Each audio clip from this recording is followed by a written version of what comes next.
जय हिंद दोस्तों। परिवर्तन क्लासेज के यूट्यूब चैनल पे आपका एक बार फिर से स्वागत है। कैसे हैं आप लोग? आशा करते हैं सब लोग स्वस्थ होंगे, एग्जाम के माइंडसेट से बाहर निकल चुके होंगे और नए तरीके से अपनी स्टडी पर फिर से फोकस करेंगे। आज हम लोग करंट अफेयर्स का सीरीज स्टार्ट कर रहे हैं। परिवर्तन क्लासेज के माध्यम से एक नई सीरीज होगी और बहुत सारे मुद्दों पे हम लोगों को बात करनी है जो करंट की घटनाएं हैं राष्ट्रीय स्तर पे और अंतर्राष्ट्रीय स्तर पे। इसमें जो सबसे प्रमुख घटना इस समय चल रही है पिछले 2 महीनों से, हमारे पड़ोसी देश बांग्लादेश में अस्थिरता का दौर बना हुआ है। संवैधानिक संकट की स्थिति बनी हुई है, वहाँ पे तख्तापलट हो गया और प्रधानमंत्री शेख हसीना को अपना देश छोड़ के जाना पड़ा। वो भारत में शरण ली हुई हैं। तो इसी मुद्दे पे आज हम लोग बात करने वाले हैं। आपके एग्जाम के दृष्टिकोण से भी ये महत्वपूर्ण बनने वाला है। इसमें बांग्लादेश के निर्माण और फिर वर्तमान का जो संकट है, संवैधानिक स्थिति जो बनी हुई है, उन सब पे हम लोग बात करेंगे, सारे मुद्दों पे टॉक करेंगे। तो चलिए आप लोग तैयार हो जाइए इस क्लास के लिए और इसको हम लोग आगे बढ़ाते हैं। तो आज का हमारा विषय होगा बांग्लादेश संकट, भारत पर इसका प्रभाव। तो बांग्लादेश में संकट क्यों उत्पन्न हुआ, इसकी क्या परिस्थितियां रही हैं, इस पे टॉक करेंगे। और फिर वर्तमान की जो स्थिति बनी हुई है, संवैधानिक संकट बांग्लादेश में चल रहा है, भारत के साथ उसके रिश्तों पर क्या प्रभाव पड़ने वाला है। क्योंकि भारत और बांग्लादेश का जो संबंध है, शुरुआत से ही बांग्लादेश के निर्माण से ही बहुत मधुर संबंध रहे हैं, अच्छे संबंध रहे हैं। लेकिन अब स्थिति ऐसी बन रही है कि भारत और बांग्लादेश के बीच में जो अंतर्राष्ट्रीय संबंध है उसमें कुछ खटास आता हुआ दिख रहा है। तो आज हम लोग इसी मुद्दे पे बात करने वाले हैं। ये संकट क्यों आया, और ये पहली बार ऐसा नहीं है, बांग्लादेश में इस तरह का संकट कई बार पहले भी आ चुका है, लेकिन इस बार की स्थिति कुछ अलग है। इसके पहले 1975 में और फिर 1981 में, 1990 में इस तरह का संकट आ चुका है। सत्ता परिवर्तन, सैनिक शासन लगाया गया था, तख्ता पलट हुआ था, लेकिन आज के तरह की स्थिति नहीं बनी थी। अब इस समय जो स्थिति बनी हुई है, पिछले 2 महीनों से जो हिंसक गतिविधियां हो रही हैं बांग्लादेश में, वो पिछले गतिविधियों से अलग है और भारत के साथ उसके रिश्तों पे प्रभाव पड़ने वाला है और पड़ भी रहा है। कई तरह के आरोप बांग्लादेश के तरफ से लगाए जा रहे हैं भारत पे। तो इन्हीं सारे मुद्दों पे हम लोग बात करने वाले हैं। तो चलिए हम लोग स्टार्ट करते हैं। आज से ये करंट का एक सीरीज हम लोग स्टार्ट करेंगे, विभिन्न राष्ट्रीय और अंतर्राष्ट्रीय मुद्दों पे हम लोग बात करेंगे। तो पहले अपने पड़ोसी देश बांग्लादेश में जो घटनाएं चल रही हैं उस पे आज हम लोगों का बात होगा। चलिए हम लोग स्टार्ट करते हैं। तो हमारा विषय होगा बांग्लादेश संकट, भारत पर इसका प्रभाव। ठीक।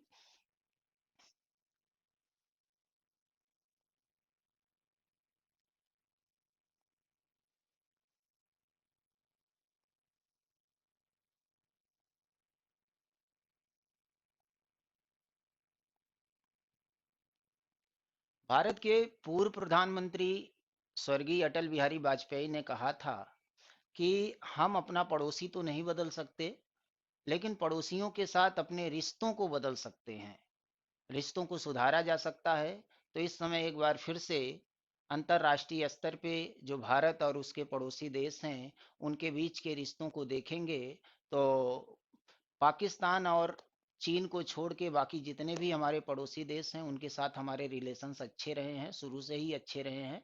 बीच बीच में कभी कभी थोड़ा सा बदलाव हुआ है, लेकिन बाकी समय में रिश्ते अच्छे रहे हैं। लेकिन इस समय बांग्लादेश के साथ हमारी स्थिति थोड़ी सी अलग हो गई है। तो ये स्थिति बनी क्यों, बांग्लादेश पे आज पूरी बात हम लोग करने वाले हैं। तो इसके दो हिस्से बनेंगे। अगर हम इस बात को आगे बढ़ाते हैं तो हम लोग देखेंगे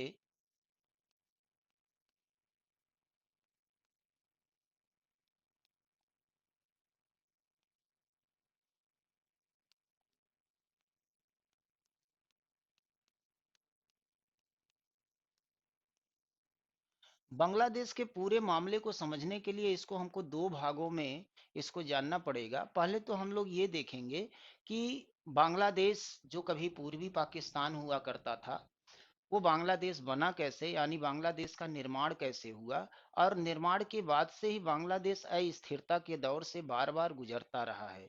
यह अस्थिरता विभिन्न समयों में विभिन्न प्रकार से आती रही है। तो इस टॉक में हम लोग दो पार्ट में इसको समझेंगे। पहले हम लोग देखेंगे कि बांग्लादेश का निर्माण कैसे हुआ, और ये परिस्थितियां बार बार क्यों बनती रही कि वहां तख्ता पलट होता रहा और सरकारें गिरती रहीं, सैनिक शासन लागू होता रहा। तो पहले पार्ट में हम लोग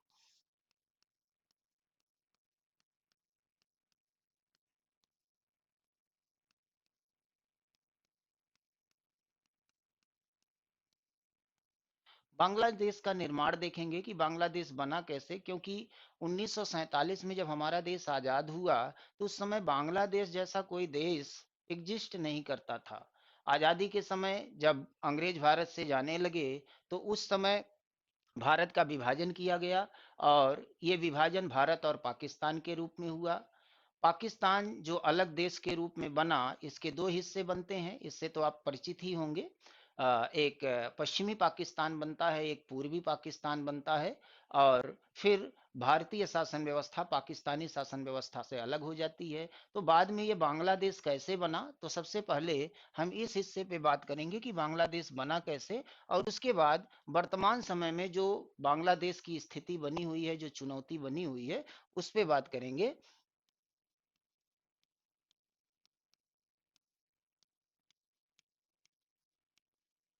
वर्तमान संकट, बांग्लादेश में जो वर्तमान संकट आया है और इसके वजह से भारत के रिश्ते पे क्या प्रभाव पड़ेगा, चूंकि हमारा पड़ोसी राष्ट्र है, और पड़ोसी राष्ट्र होने के नाते आज वैश्वीकरण का दौर चल रहा है। दुनिया में कहीं भी कोई घटना घटित होती है तो उससे हर देश कहीं ना कहीं प्रभावित होता है, और इसका सबसे ज्यादा प्रभाव उसके पड़ोसी राष्ट्र पे पड़ता है। तो बांग्लादेश हमारा पड़ोसी राष्ट्र है। तीन तरफ हम बांग्लादेश को घेरे हुए हैं, हमारा जो भूभाग है वो तीन तरफ से बांग्लादेश को घेरे हुए है। तो सबसे ज्यादा रिलेशन, सबसे बेहतर रिलेशन बांग्लादेश का भारत के साथ ही रहा है, और बांग्लादेश के निर्माण में, बांग्लादेश के आजादी में भारत का सबसे बड़ा योगदान रहा है। भारत के कारण ही आज बांग्लादेश एग्जिस्ट करता है, नहीं तो ये पूर्वी पाकिस्तान का हिस्सा हुआ करता था। तो पहले इस सेगमेंट पे हम लोग बात कर लेते हैं कि बांग्लादेश बना कैसे। वैसे इससे आप लोग परिचित भी होंगे थोड़ा बहुत कि बांग्लादेश का निर्माण कैसे हुआ था। इसके लिए एक युद्ध हुआ था और उस युद्ध के माध्यम से बांग्लादेश बना। तो थोड़ा सा इसके बैकग्राउंड में चलते हैं। अगर बैकग्राउंड को हम ठीक से समझ लेंगे तो वर्तमान संकट क्यों उत्पन्न हुआ ये समझने में हमको आसानी हो जाएगी। तो सबसे पहले हम लोग इसके पहले पार्ट को देखते हैं कि बांग्लादेश का निर्माण कैसे हुआ, और उसके बाद इसके दूसरे हिस्से को देखेंगे कि वर्तमान में जो संवैधानिक अस्थिरता आई है, ये अस्थिरता का जन्म कहाँ से हुआ, और इसके क्या क्या मूल कारण रहे, और इसका भविष्य क्या होगा। अब बांग्लादेश में आगे क्या होगा, क्योंकि अभी वहां पर कोई अस्थाई सरकार नहीं बन पाई है। छात्रों का जो डिमांड था कि एक लोकतांत्रिक गवर्नमेंट बनाई जाए, हालांकि वहां के राष्ट्रपति ने ये आश्वासन दिया है पब्लिक को कि 3 महीने के अंदर हम यहाँ चुनाव करा देंगे, और चुनाव कराने के बाद एक डेमोक्रेटिक गवर्नमेंट का निर्माण कर देंगे। लेकिन आगे देखिए अभी क्या होता है। और दूसरे तरफ शेख हसीना जो वहाँ की प्रधानमंत्री थी, वो भारत में पॉलिटिकल असाइलम के तहत आ चुकी हैं, यानी राजनीतिक संरक्षण उनको मिल चुका है। अब अगर बांग्लादेश भारत से शेख हसीना के लिए मांग करता है प्रत्यर्पण की, तो भारत प्रत्यर्पण करेगा कि नहीं करेगा, ये सब देखने वाली बात है। आगे आने वाले कुछ समय में इन सब की जानकारी हमको प्राप्त हो जाएगी। तो चलिए हम लोग इस पे स्टार्ट करते हैं। सबसे पहले देखते हैं कि बांग्लादेश का निर्माण कैसे हुआ था। थोड़ा सा इसके बेसिक में चलेंगे, इसका ऐतिहासिक बैकग्राउंड हम लोग समझेंगे, और उसके बाद वर्तमान टॉक पे आ जाएंगे। अगर बांग्लादेश के निर्माण की बात करें तो हमको चलना पड़ेगा 1947 में। आप जानते हैं कि 1947 में इंडियन इंडिपेंडेंस एक्ट के तहत जब भारत आजाद हुआ, तो आजादी के समय ही एक और देश का निर्माण होता है, जिसको पाकिस्तान के रूप में हम लोग देखते हैं। 3 जून 1947 की योजना के अंतर्गत, जिसको लॉर्ड माउंटबेटन योजना भी कहा जाता है, इस योजना के अंतर्गत पाकिस्तान अस्तित्व में आया। भारत का पश्चिमी क्षेत्र, जिसमें लगभग लगभग आधा पंजाब, सिंध का इलाका, बलूचिस्तान का इलाका, खैबर पख्तूनख्वा को मिला करके एक देश का निर्माण होता है जिसको पाकिस्तान के रूप में देखते हैं, और पूरब में भी जो बंगाल की प्रेसिडेंसी हुआ करती थी उसमें जो मुस्लिम बाहुल्य इलाका था उसको काट करके पूर्वी पाकिस्तान बना दिया जाता है। 1947 में भारत और पाकिस्तान दो देश अस्तित्व में आते हैं, दोनों आगे बढ़ना शुरू करते हैं। भारत की स्थिति को आप देखेंगे तो 1946 में पहली सरकार का गठन हो जाता है।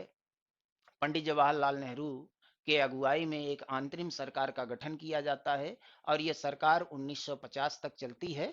अंतरिम सरकार के रूप में 1950-51 तक इसमें पंडित जवाहरलाल नेहरू प्रधानमंत्री थे, सरदार वल्लभ भाई पटेल उप प्रधानमंत्री और गृह मंत्री थे। तो इस तरह से 14 सदस्यीय एक अंतरिम सरकार बनता है। लॉर्ड माउंटबेटन अंतिम गवर्नर जनरल के रूप में यहाँ कार्य कर रहे थे। जब देश आजाद हुआ तो उस समय भारत के सामने बहुत सारी चुनौतियां थीं, और सारी चुनौतियों का सामना करना था पंडित नेहरू सरदार वल्लभ भाई पटेल को। कई प्रकार की चुनौतियां उस समय हुआ करती थी, जैसे पहली चुनौती थी देशीय रियासतों का एकीकरण। देश तो आजाद हो गया, लेकिन अंग्रेजों ने जो अंतिम अधिनियम पास किया था जिसके तहत देश आजाद हुआ था, इंडियन इंडिपेंडेंस एक्ट, भारतीय स्वाधीनता अधिनियम, उसमें व्यवस्था कर दी थी कि भारत में जो देशीय रियासतें हैं उनको पूरी छूट दी जाती है कि वो चाहे तो भारत के साथ विलय कर जाएं, चाहे तो पाकिस्तान के साथ विलय कर जाएं, और चाहे तो स्वतंत्र देश बना लें। तो उस समय 550 से ज्यादा देशीय रियासतें थी। अब इन सबको मिला के एक अखंड भारत बनाना एक मुश्किल काम था। तो ये जिम्मेदारी सौंपी गई सरदार वल्लभ भाई पटेल को। रियासत मंत्रालय का गठन किया गया, और पटेल की अगुवाई में इस कार्य को आगे बढ़ाया गया। सरदार वल्लभ भाई पटेल ने अपने प्रयासों से लगभग लगभग सारे रियासतों को भारत के साथ जोड़ लिया विभिन्न तरीकों से। उसमें केवल 3 रियासतें ऐसी थी जो शुरुआत में जुड़ने से मना कर देती हैं। उसमें हैदराबाद था, जूनागढ़ था, जम्मू कश्मीर था। बाद में जूनागढ़ में जनमत संग्रह के माध्यम से, हैदराबाद में सैनिक कार्रवाई के माध्यम से उसको भारत के साथ जोड़ लिया जाता है। जम्मू कश्मीर का जो मामला था वो थोड़ा सा अलग था, और उसकी अपनी अलग स्टोरी है जो आज भी चल रही है। जम्मू कश्मीर का 2/3 हिस्सा तो आज हमारे पास है, लेकिन 1/3 हिस्सा अभी भी पाकिस्तान के नाजायज कब्जे में है, जिसको हम पीओके बोलते हैं। तो अपना उसका एक अलग इतिहास रहा है, तो उसके बारे में कभी अलग क्लास में हम लोग डिस्कस करेंगे कि जम्मू कश्मीर को कैसे भारत के साथ जोड़ा गया और क्या परिस्थितियां बनी कि अभी भी 1/3 हिस्सा पाकिस्तान ऑक्युपाइड कश्मीर पाकिस्तानियों के कब्जे में है, और उसका भविष्य क्या होगा उसके बारे में हम लोग आगे बात करेंगे। उसी में अनुच्छेद 370 भी हुआ करता था, जो अभी हाल ही में कुछ वर्षों पहले 5 अगस्त 2019 को अनुच्छेद 370 को रिमूव किया गया, उसको चेंज किया गया, और जो विशेष राज्य का दर्जा मिला हुआ था जम्मू कश्मीर को 370 के माध्यम से, साथ में 35 ए भी उसमें जुड़ा हुआ था, उसको हटा करके एक सामान्य राज्य का दर्जा दे दिया गया, और केंद्र शासित प्रदेश बना दिया गया। जम्मू कश्मीर को दो राज्यों में तोड़ दिया गया, एक जम्मू कश्मीर बना, एक लद्दाख बना। दोनों को केंद्र शासित प्रदेश बनाए गए। हालांकि लद्दाख को तो प्लेन यूटी बनाया गया, लेकिन जम्मू कश्मीर को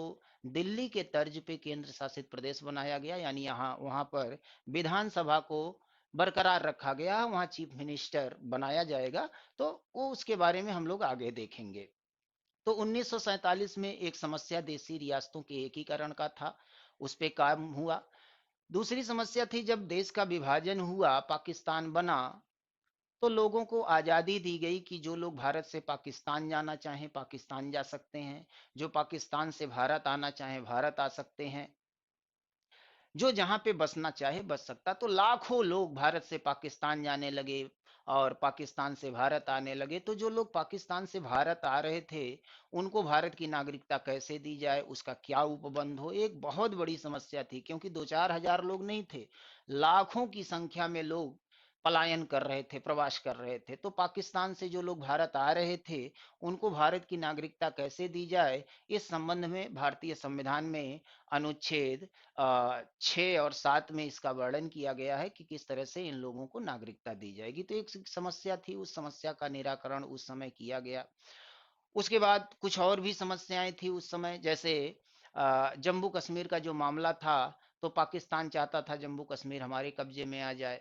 भारत तो खैर तटस्थ था, लेकिन अब भारत इस चीज के लिए तैयार था कि अगर आप हमारे साथ आना चाहते हैं तो आ सकते हैं, हम उसके लिए तैयार हैं। तो उसके लिए एक युद्ध हो गया, और उसी युद्ध के तहत पीओके बना है, जो अभी भी पाकिस्तानियों के कब्जे में है। तो एक समस्या ये भी थी, यानी पाकिस्तान बनते ही भारत के साथ वो युद्ध करना शुरू कर देता, और ये युद्ध जम्मू कश्मीर को लेकर के सबसे पहले हुआ था 1948 में।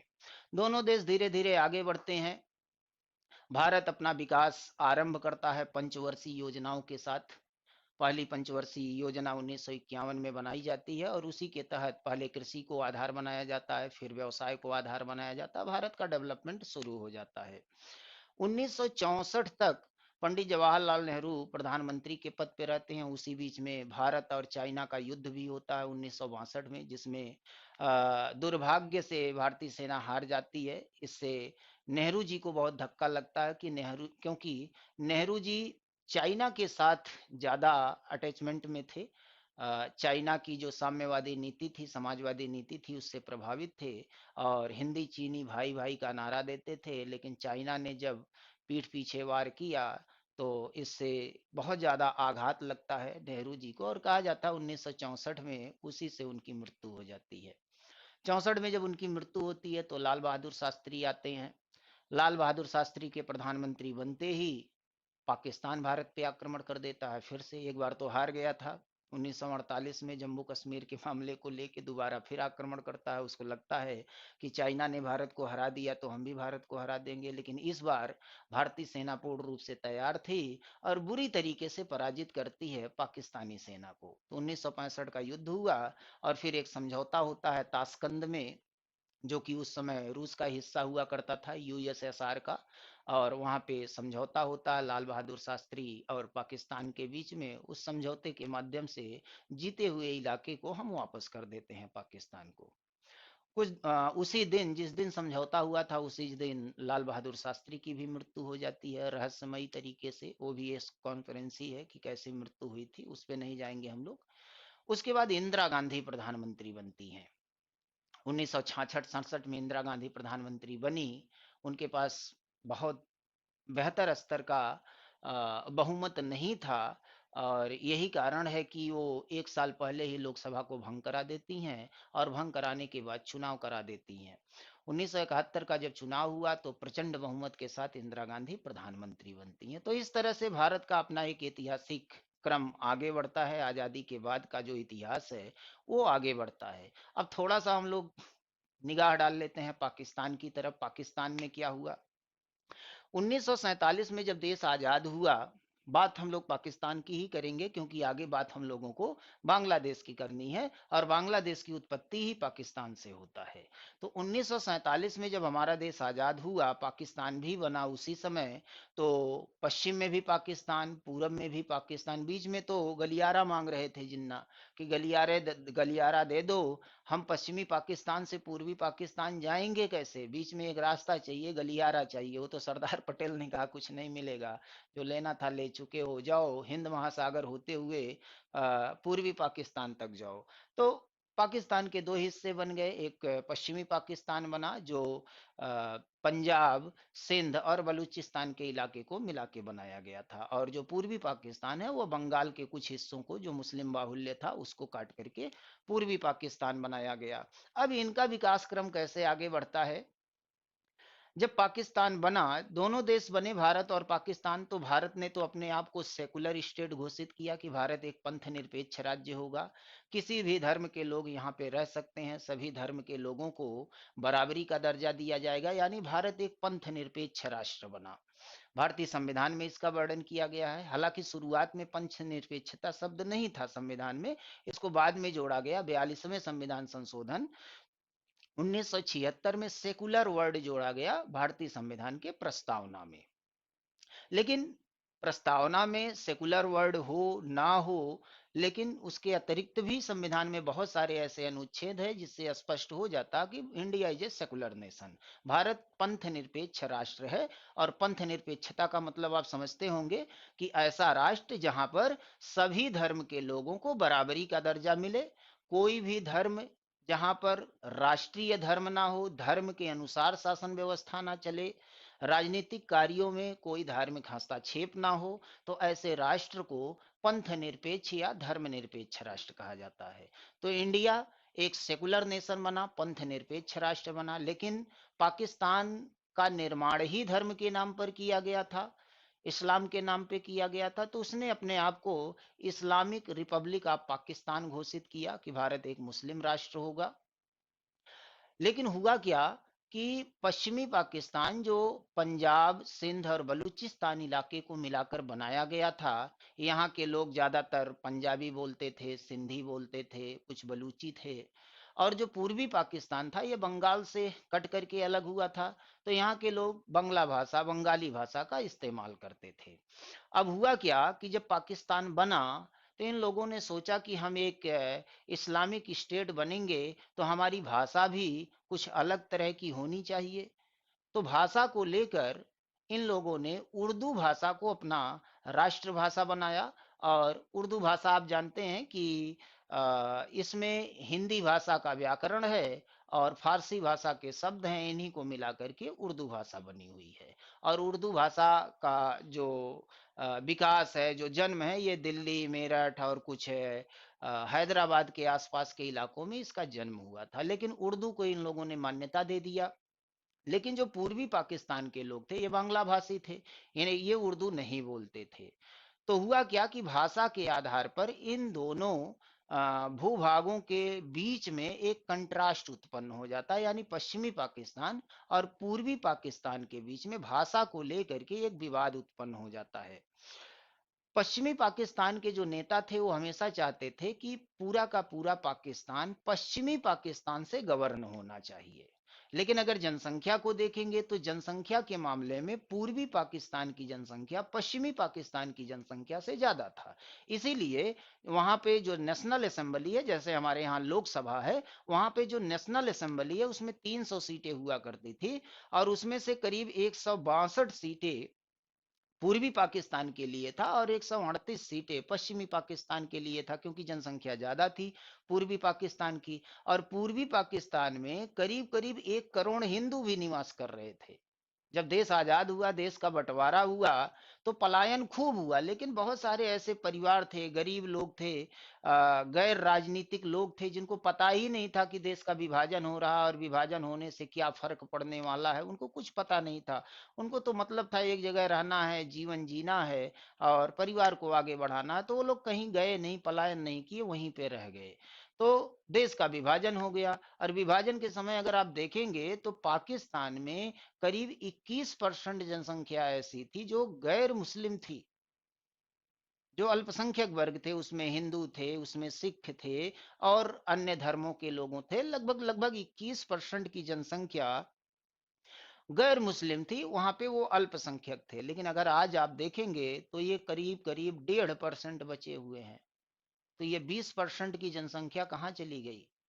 इनको कन्वर्ट किया गया, या तो कन्वर्ट करके इस्लाम को ज्वाइन कराया गया, या फिर इनकी हत्याएं की गई और इतना उत्पीड़न किया गया कि ये लोग भाग करके अन्य देशों में जाके बसने के लिए मजबूर हो गए। तो ज्यादातर इनमें से भारत आ गए। और जब ये भारत में आए तो यहाँ पे समस्याएं शुरू हो गई।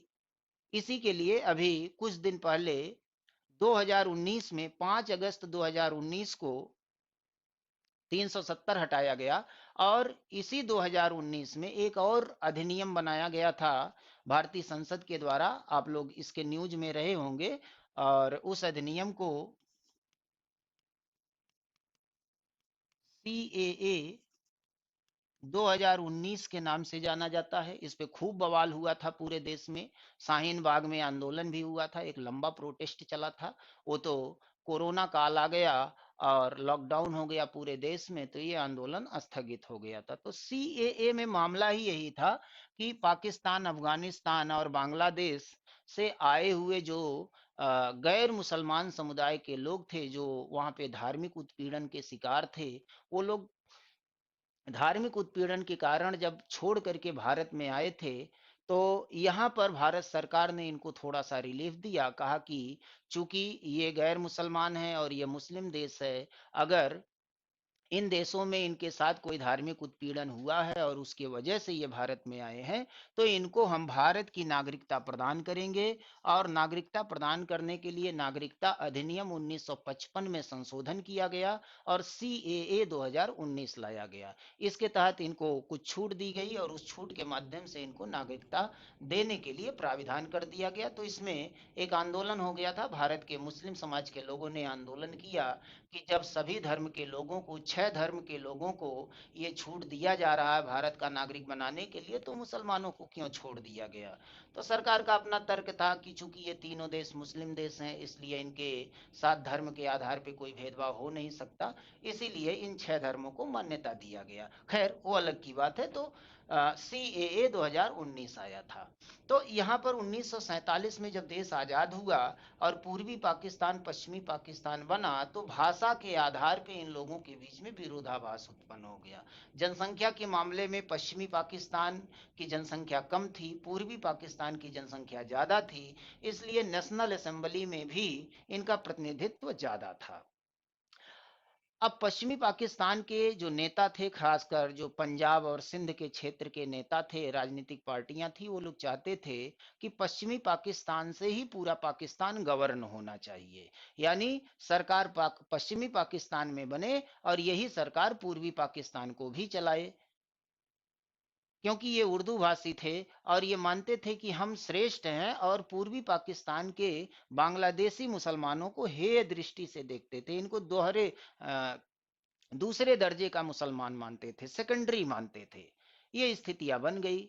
और पाकिस्तान का डेवलपमेंट कैसे शुरू हुआ, वो तो आप थोड़ा बहुत जरूर जानते होंगे कि पाकिस्तान में 1970 तक विशेष रूप से कोई चुनाव ही नहीं हो पाया। चुनाव तो हुआ था, 1954 में भी चुनाव हुआ, 1962 में भी चुनाव हुआ, लेकिन वो केवल नाम मात्र का चुनाव था, सैनिक शासन वहां पे चलता रहा।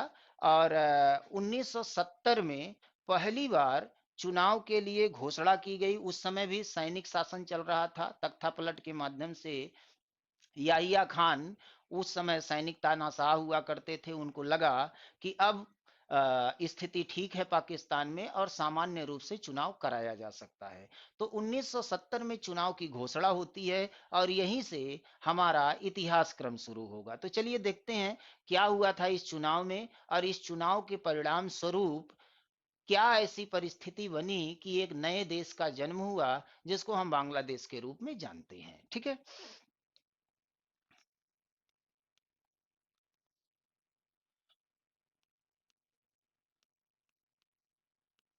1970 के चुनाव को अगर आप देखेंगे, तो एक तरफ है पूर्वी पाकिस्तान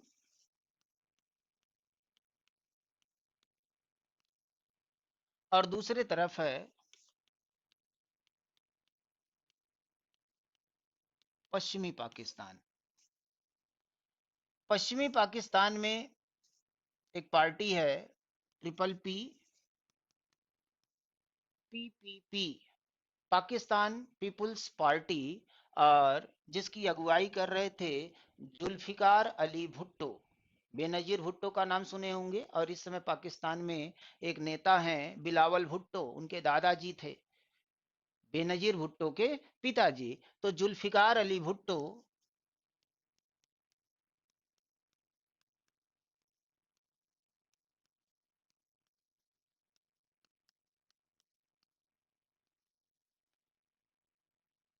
ये इस पार्टी के तरफ से अगुवाई कर रहे थे। और अगर पूर्वी पाकिस्तान की बात करें, तो यहाँ पे एक पार्टी थी आवामी लीग, और इसकी अगुवाई कर रहे थे एक नेता जिनका नाम था शेख मुजीबुर रहमान। बंग बंधु के नाम से भी इनको जानते हैं लोग, फादर ऑफ बांग्लादेश भी इनको कहा जाता है, शेख मुजीबुर रहमान।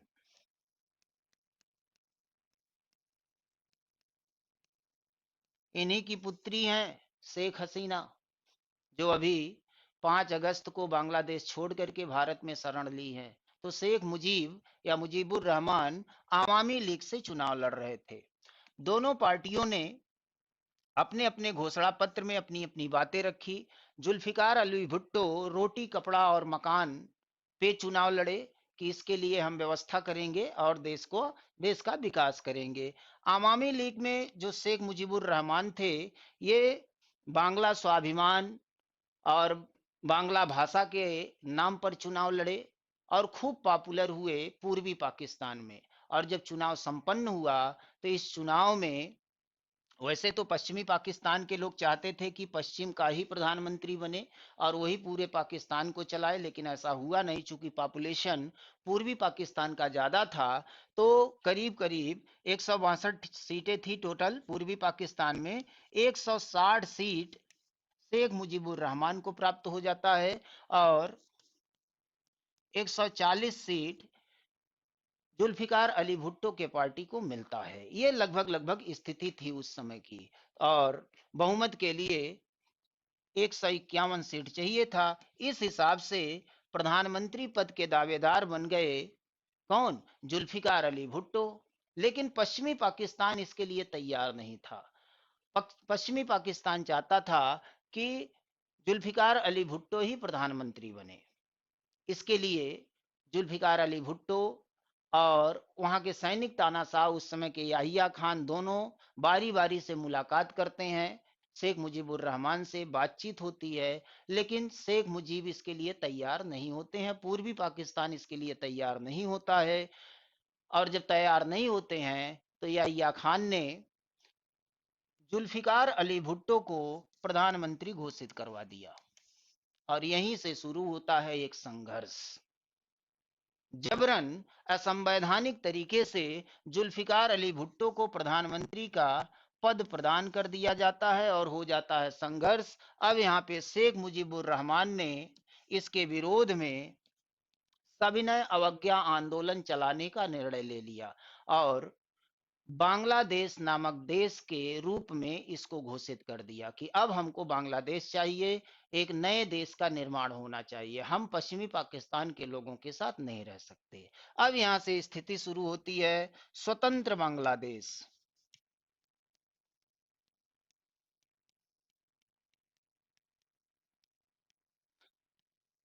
स्वतंत्र बांग्लादेश की घोषणा कर देते हैं शेख मुजीबुर रहमान और शुरू होता है सविनय अवज्ञा आंदोलन, यानी इन लोगों के द्वारा प्रोटेस्ट शुरू हो जाता है। और जैसे ही प्रोटेस्ट शुरू होता है, शेख मुजीबुर रहमान को अरेस्ट कर लिया जाता है और अरेस्ट करने के बाद इनको पश्चिमी पाकिस्तान में ले जाकर के किसी जेल में डाल दिया जाता है। अब हुआ क्या, आंदोलन फिर भी थमने का नाम नहीं ले रहा था। पूरे बांग्लादेश में, यानी उस समय के पूर्वी पाकिस्तान में आंदोलन तीव्र हो जाता है शेख मुजीबुर रहमान के पक्ष में। और आंदोलन इतना तेज हो जाता है कि यहाँ पर याहिया खान ने सेना को लगा दिया। 25 मार्च के आसपास में सेना को लगा दिया गया और सेना ने बमबारी करना शुरू कर दिया, अपनी ही जनता को मारना शुरू कर दिया। इस प्रोटेस्ट के खिलाफ सैनिकों को उतार दिया गया।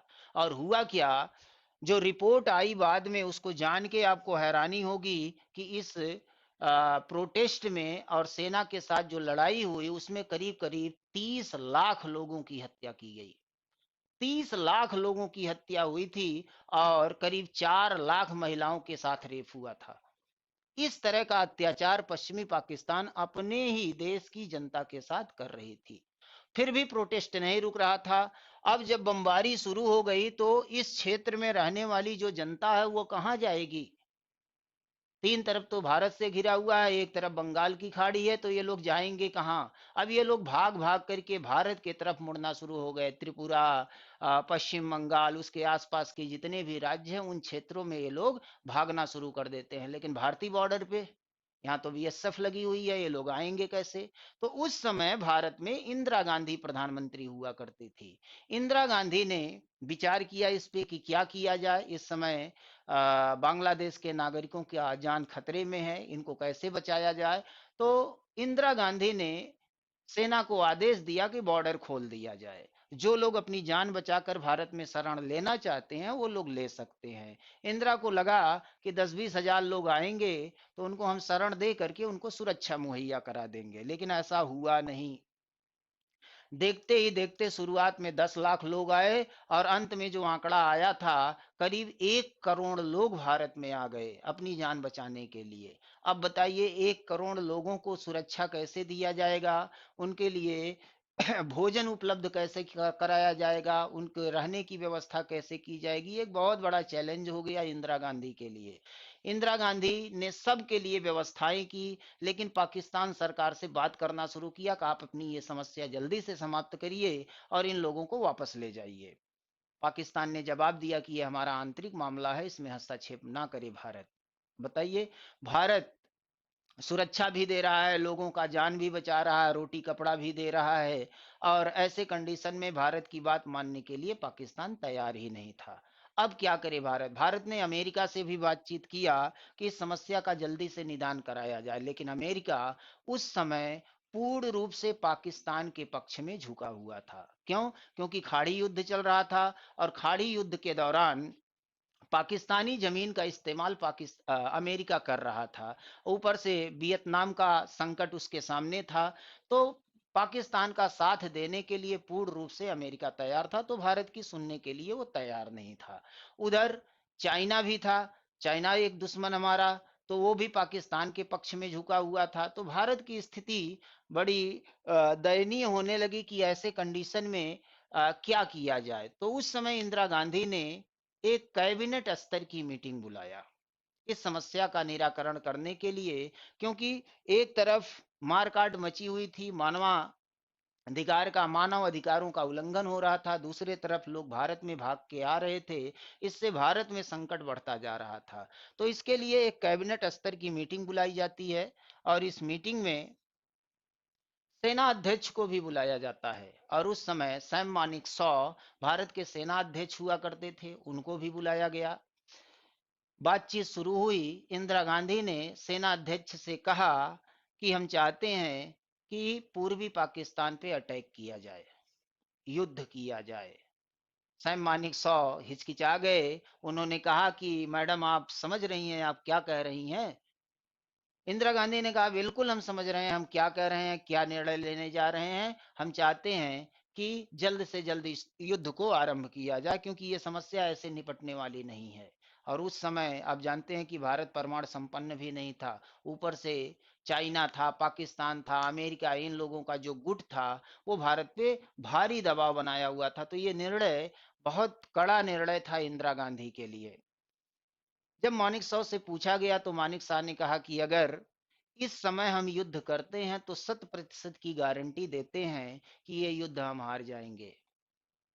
पूरा कैबिनेट में सन्नाटा पसर गया कि ये सेना अध्यक्ष क्या कह रहे हैं। इंदिरा गांधी भी कुछ नहीं बोल पाई, उन्होंने कैबिनेट की मीटिंग को कैंसिल कर दिया। जब सारे नेता चले गए, उसमें रक्षा मंत्री, विदेश मंत्री, गृह मंत्री, सारे लोग हुआ करते थे। मानिक शाह को उन्होंने रोक लिया, कहा आप रुकिए। मानिक शाह समझ गए कि अब आगे क्या करना है हमको। इंदिरा गांधी कुछ कहती इससे पहले ही मानिक शॉ ने कहा, मैडम अगर आप चाहती हैं तो मैं अपने स्वास्थ्य का हवाला देकर इस्तीफा देने के लिए तैयार हूं। इंदिरा गांधी ने कहा, बैठिए और कुछ बात करनी है आपसे। तो इंदिरा गांधी ने पूछा मानिक शॉ से कि क्या सच में हम युद्ध नहीं जीत सकते? मानिक शॉ ने कहा, हमने ऐसा कब कहा कि हम युद्ध नहीं जीत सकते? फिर इंदिरा गांधी शॉक्ड हो गई। मानिक शॉ ने कहा, हमने ये कहा कि अगर इस समय हम युद्ध करते हैं तो हम युद्ध हार जाएंगे। और वो गर्मी का मौसम था, जून का महीना था जब ये बैठक हुई थी। सर मानिक शॉ ने कहा कि आपको क्या लगता है इस मौसम में कुछ दिनों के बाद मानसून आने वाला है, और मानसून में आधा बांग्लादेश यानी उस समय का पूर्वी पाकिस्तान दलदली जमीन में कन्वर्ट हो जाएगा, और उसमें सेना को मूव कराना, तोपों को आगे बढ़ाना आसान नहीं होगा। पहली समस्या। दूसरी समस्या, इस समय गर्मी के मौसम में या मानसून के दौर में जब हम पूर्वी पाकिस्तान पे अटैक करेंगे, तो आपको क्या लगता है पाकिस्तान चुप बैठेगा? पाकिस्तान पश्चिमी पाकिस्तान से पश्चिम के तरफ अटैक करेगा, यानी पंजाब का क्षेत्र, राजस्थान के क्षेत्र में वो अटैक करेगा। ऊपर से चाइना हमारे सर पे बैठा हुआ है, अगर ये युद्ध हमने आरंभ कर दिया तो हो सकता है कि चाइना भी हम पे आक्रमण कर दे, तो कितने मोर्चों पर हम लड़ेंगे। इसलिए हमने ये कहा कि इस समय अगर हम युद्ध करते हैं तो फिर हम युद्ध जीत नहीं पाएंगे। तो इंदिरा गांधी ने कहा तो अपनी प्लान बताइए। तो उन्होंने कहा कि हम युद्ध करेंगे, लेकिन अभी नहीं, युद्ध का सबसे बेहतर समय होगा सर्दी।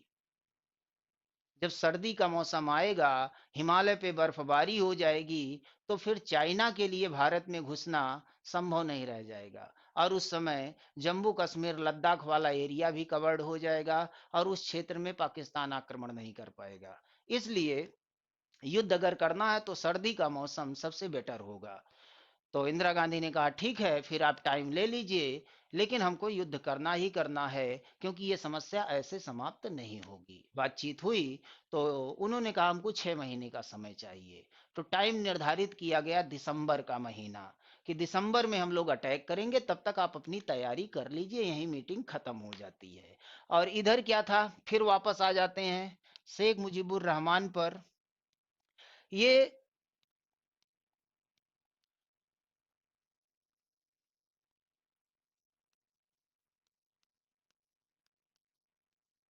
पूर्वी पाकिस्तान में क्या हुआ, शेख मुजीबुर रहमान सविनय अवज्ञा आंदोलन शुरू किए, लेकिन इनको अरेस्ट कर लिया गया। तो इनके जो समर्थक थे ये आंदोलन को आगे बढ़ाते हैं, स्वतंत्रता की मांग करते हैं, यानी वहां पे एक संगठन बनाया जाता है जिसको हम लोग मुक्ति वाहिनी कहते हैं।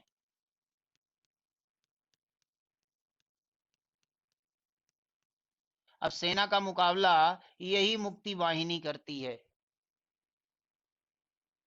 Bangladesh liberation army. मुक्ति वाहिनी का गठन होता है, भारत इसका समर्थन करता है, और गुप्त तरीके से मुक्ति वाहिनी के जो लड़ाके थे उनको भारत बुलाया जाता है, उनको सैनिक प्रशिक्षण दिया जाता है और उनको हथियार उपलब्ध कराए जाते हैं, और यही मुक्ति वाहिनी आगे 6 महीनों तक मुकाबला करती है पूर्वी पाकिस्तान में पश्चिमी पाकिस्तान के सेना के साथ। लंबे समय तक ये लोग इनसे लड़ते रहे, और धीरे धीरे धीरे धीरे समय बीतता रहा, और टाइम आ गया दिसंबर का महीना, दिसंबर 1971। इसी मंथ में युद्ध का टाइम निर्धारित किया गया था, 4 दिसंबर का। 4 दिसंबर का दिन निर्धारित था, लेकिन उसके बाद भी इंदिरा गांधी हिचक रही थी कि अगर ये युद्ध हुआ तो अंतरराष्ट्रीय युद्ध में ये कन्वर्ट हो सकता है। इसीलिए जब मीटिंग समाप्त हुआ था तो इंदिरा गांधी ने अपनी स्थिति को मजबूत करने के लिए रूस का दौरा किया था, यूएसएसआर का दौरा किया था। वहाँ रूस में जब इनकी मुलाकात हुई रूसी प्रेसिडेंट से, तो वहां पर एक दो पक्षीय समझौता किया गया था, और इस 25 वर्ष के लिए यह समझौता हुआ था, और इसमें कहा गया था कि युद्ध और संधि में दोनों स्थितियों में भारत और रूस एक साथ होंगे। उस समय यूएसएसआर जो आज का रूस है, वो साम्यवादी शासन में दुनिया का हेड बनना चाहता था, लेकिन चाइना उससे आगे निकल रहा था। तो चाइना पे दबाव बनाने के लिए रूस भारत के साथ समझौता करता है कि भारत के साथ समझौता हो जाएगा तो रूस, भारत और बांग्लादेश एक बढ़िया कुछ देशों का एक संगठन तैयार हो जाएगा, जैसे अमेरिका, पाकिस्तान और चाइना है। तो इसीलिए रूस और भारत के साथ एक समझौता हो जाता है, द्विपक्षीय समझौता होता है, सैनिक समझौता होता है कि अगर भारत पे आक्रमण हुआ तो ये रूस पे आक्रमण माना जाएगा, और रूस पे आक्रमण हुआ तो भारत पे आक्रमण माना जाएगा। तो एक समझौता साइन हो गया दोनों देशों के बीच में। इंदिरा गांधी वापस आ गई, और फिर दिसंबर का महीना आ जाता है। 4 दिसंबर का डेट निर्धारित किया गया था, लेकिन उसके पहले ही 3 दिसंबर को ही पाकिस्तान ने इसका आगाज कर दिया। पाकिस्तान ने भारत में घुसकर कुछ स्थानों पे बमबारी किया, कुछ एयरबेस पे बम गिराए। फिर क्या था, इंदिरा गांधी को मौका मिल गया, और वो जान गई कि अब हमको कोई रोकने वाला नहीं है, हमारे संप्रभुता पे हमला हुआ है। और फिर भारतीय सेना को आदेश दिया जाता है, और पूर्वी पाकिस्तान पे अटैक करती है भारतीय सेना। 4 दिसंबर को भारतीय सेना अटैक करती है। जैसे ही भारतीय सेना पूर्वी पाकिस्तान पे अटैक करती है, उधर पश्चिम से भी अटैक हो जाता है पश्चिमी पाकिस्तान के द्वारा, और दोनों मोर्चों पर भारतीय सेना लड़ना शुरू कर देती है। इधर जो मुक्ति वाहिनी थी वो मुकाबला कर ही रही थी पूर्वी पाकिस्तान में। पाकिस्तानी सेना का, भारत का उसको समर्थन था ही, ये सारी चीजें चल रही थी। पाकिस्तान को जब ये लग गया कि हम मुकाबला नहीं कर पाएंगे भारत का, क्योंकि पश्चिमी पाकिस्तान पर जब भारत ने आक्रमण किया तो सबसे पहले कराची बंदरगाह को उड़ा दिया, और कराची बंदरगाह से ही सारा रसद सामग्री, सारा युद्धक सामग्री पूर्वी पाकिस्तान तक जाता था। तो जब आ, कराची बंदरगाह को उड़ा दिया जाता है, उसको खत्म कर दिया जाता है, तो सारा रसद सामग्री और सारी चीजें ठप हो जाती हैं। अब पूर्वी पाकिस्तान में जो सेना फंसी थी उसके पास रसद और हथियारों का अभाव होने लगता है, तो पाकिस्तान संपर्क करता है अमेरिका से, अमेरिका से मदद मांगता है। अमेरिका उसके लिए तैयार हो जाता है और वो अपना 7वां बेड़ा भेज देता है भारत के लिए, हिंद महासागर की तरफ वो रवाना कर देता है, और ब्रिटेन भी उसका साथ देता है, अपना ईगल बेड़ा भेजता है भारत के लिए। अब भारत क्या करे? भारत ने संपर्क किया रूस से कि इस तरह की स्थिति है, युद्ध की स्थिति बन रही है, तो रूस के साथ समझौता साइन हुआ ही था। रूस ने भी अपना 40वां बेड़ा भेज देता है और परमाणु पनडुब्बी के साथ भेजता है। अब जब परमाणु पनडुब्बी आना शुरू करती है और सारे परमाणु पनडुब्बियों को ऊपर कर देता है, और इससे अमेरिका और ब्रिटेन दोनों की स्थिति खराब होने लगती है। ब्रिटेन तो कहता है अब काफी लेट हो चुका है, हम लोगों को वापस लौट जाना चाहिए, वो अपना ईगल लेके वापस लौट जाता है। स्थिति बिगड़ने लगती है। इधर मुक्ति वाहिनी और भारतीय सेना दोनों युद्ध करते रहते हैं। यहाँ पे पाकिस्तानी सेना के द्वारा भारत में जो सॉरी, जो पूर्वी पाकिस्तान में ऑपरेशन चलाया गया था उसको ऑपरेशन सर्च लाइट के नाम से जाना जाता है। अब हुआ क्या कि 4 दिसंबर को ये युद्ध शुरू हुआ। शुरू तो 3 दिसंबर को ही हो गया था। 4 दिसंबर को भारतीय सेना ने अटैक करना शुरू किया, और 16 दिसंबर आते आते 16 दिसंबर आते आते पूर्व में जो पाकिस्तानी सेना फंसी हुई थी उसके पास रसद सामग्री और युद्ध के जो हथियार थे वो समाप्त हो जाते हैं, उनके पास लड़ने के लिए कुछ नहीं बचता। भारतीय सेना चारों तरफ से ढाका में इनको घेर लेती है और आत्मसमर्पण करने के लिए मजबूर कर देती है। तो 16 दिसंबर 1971 को पाकिस्तानी सेना आत्मसमर्पण करने के लिए मजबूर हो जाती है, और यहाँ पर जनरल अरोड़ा भारत के तरफ से और पाकिस्तानी जनरल नियाजी दोनों के बीच में एक समझौता होता है, और पाकिस्तानी सेना अपने 93,000 सैनिकों के साथ आत्मसमर्पण कर देती है। तो ये डेट हम लोगों के लिए बहुत महत्वपूर्ण है। इसको हम विजय दिवस के रूप में मनाते हैं। 16 दिसंबर 1971 93,000 सैनिक, 93,000 सैनिक एक साथ आत्मसमर्पण करते हैं। पूरी दुनिया में कोई ऐसा युद्ध नहीं हुआ जहां इतने बड़े मात्रा में सैनिकों का सरेंडर कोई देश करा पाया हो, किसी देश की सेना ने करा पाई हो। तो ये सरेंडर भारतीय सेना ने मात्र 13 दिनों के युद्ध में करा लिया था, और यहाँ पर एक शर्मनाक हार हुई थी पाकिस्तानी सेना की। यहाँ पर देखिए,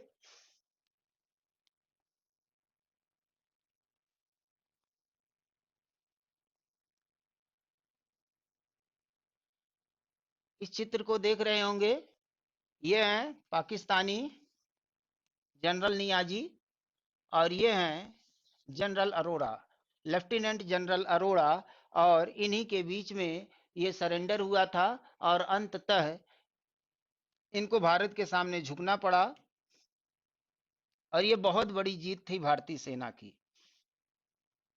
ये देखिए,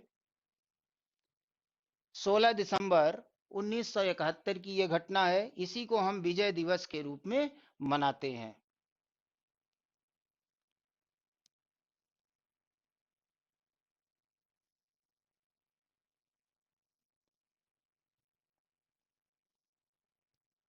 ये है 1971, 93,000 पाकिस्तानी जो सोल्जर्स हैं वो सरेंडर टू इंडियंस, भारतीयों के सामने ये सरेंडर कर देते हैं। ये सबसे बड़ा सरेंडर था पाकिस्तान के द्वारा क्या पूरी दुनिया में इस तरह का कोई सरेंडर नहीं हुआ है जो भारतीय सेना करने में कामयाब रही थी। तो इस तरह से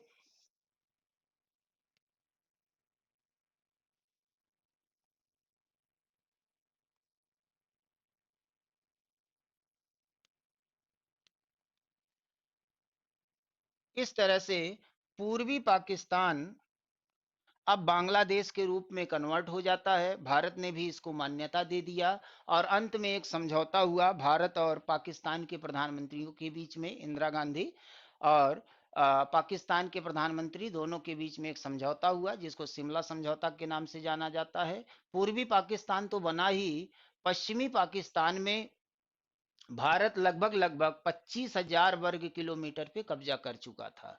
तो जब शिमला में समझौता होता है तो यहाँ पर चूंकि दबाव था दुनिया का, इसीलिए इंदिरा गांधी ने जो जीता हुआ भूभाग था उसको वापस कर दिया, लेकिन ये कहा कि पाकिस्तान को भी मान्यता देनी पड़ेगी बांग्लादेश के रूप में। तो पाकिस्तान इसके लिए तैयार हो जाता है और बांग्लादेश के रूप में इसको मान्यता दे देता है। कुछ लोग इसकी आलोचना करते हैं, कहते हैं उस समय अगर इंदिरा गांधी चाहती तो पीओके का इलाका भारत को प्राप्त हो सकता था, लेकिन उस समय अंतर्राष्ट्रीय दबाव था जिसकी वजह से बहुत ज्यादा युद्ध को खींचना, बहुत ज्यादा दबाव डालना ठीक नहीं था। इसलिए इंदिरा गांधी ने यह समझौता करके मामले को समाप्त कर दिया। तो यहाँ पे समाप्त हुआ पूर्वी पाकिस्तान का दौर और एक नया देश अस्तित्व में आया जिसको हम लोग बांग्लादेश के रूप में जानते हैं। बांग्लादेश। अब ये बांग्लादेश बन गया, तो बांग्लादेश तो बन गया, लेकिन अब यहाँ का शासन व्यवस्था किस तरह से चलेगा, और ये शासन व्यवस्था विभिन्न समयों में उतार चढ़ाव के दौर से गुजरा है। इसी पे आगे हम लोग को देखना है कि 1971 से लेकर 2024 तक कौन कौन सी ऐसी घटनाएं हुई हैं जिसके वजह से बांग्लादेश में बार बार सैनिक तानाशाही का शासन लागू हुआ और बार बार बांग्लादेश अस्थिर हुआ है। तो इसी पे हम लोग देखेंगे 1971 से लेके, अब इसका दूसरा सेगमेंट शुरू होगा। 1971 से लेकर 2024 तक बांग्लादेश का इतिहास किस तरह का रहा है और वर्तमान में कौन से ऐसी परिस्थितियां बनी जिसकी वजह से फिर से एक बार तख्तापलट हुआ, प्रधानमंत्री को देश छोड़कर भागना पड़ा। इन सब मुद्दों पर हम लोग इस सेकंड वाले पार्ट में अब चर्चा करने वाले हैं। ठीक है, तो पहला दौर तो शुरू हुआ, उसको शॉर्ट में हम लोगों ने देख लिया कि पाकिस्तान बना कैसे था। अब हम लोगों को देखना है आगे क्या होगा। ठीक ना, 1971 से लेकर के 2024 तक की वो कौन कौन सी घटनाएं हैं जिसकी वजह से आज वर्तमान की ये परिस्थिति बनी हुई है। तो चलिए अब हम लोग नेक्स्ट वाले पार्ट को इसको समझते हैं और देखते हैं कि 1971 में सरकार का गठन कैसे हुआ और फिर बांग्लादेश में उतार चढ़ाव, राजनीतिक उतार चढ़ाव कैसे शुरू होता है। तो चलिए अब हम लोग इसके दूसरे पार्ट को देखते हैं। बांग्लादेश स्वतंत्र हो गया और स्वतंत्रता के बाद अब आगे बांग्लादेश की राजनीतिक स्थिति क्या बनेगी उसको देखेंगे।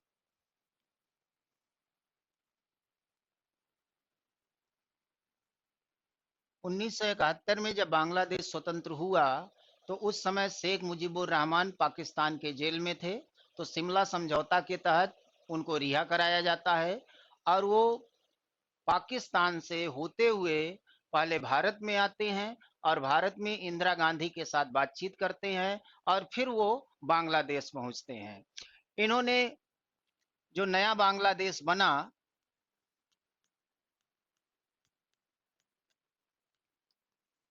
उसके कुछ सिद्धांत निर्धारित किए कि किस सिद्धांत पे नया बांग्लादेश चलेगा।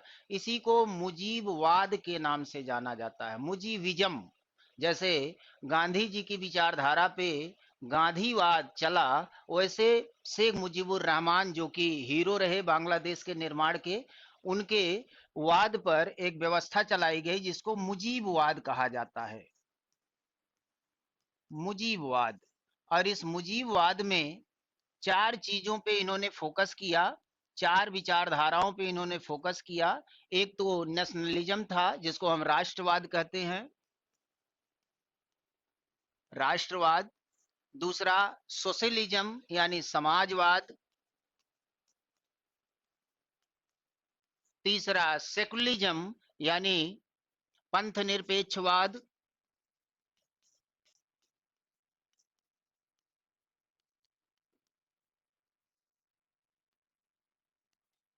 राष्ट्रवाद, समाजवाद, पंथ निरपेक्षवाद, ये तीन मूल तत्व थे इसके। लेकिन इसके अलावा कुछ और बातों पर फोकस किया गया था इसमें। तो इसमें एक चीज जान लीजिए, राष्ट्रवादी भावना तो होनी ही चाहिए कि अब बांग्लादेश बांग्ला वासियों के लिए होगा और उसी के हित में सारे फैसले लिए जाएंगे। समाजवादी व्यवस्था होगी।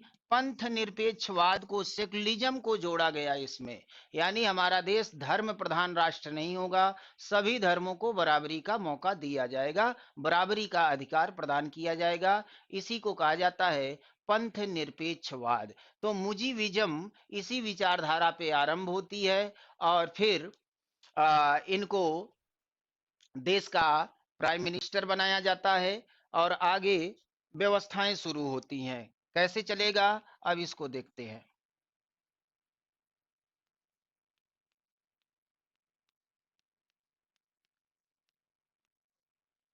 बांग्लादेश जब बना तो 1972 में सबसे पहले शेख मुजीबुर रहमान ने एक कोटा बनाया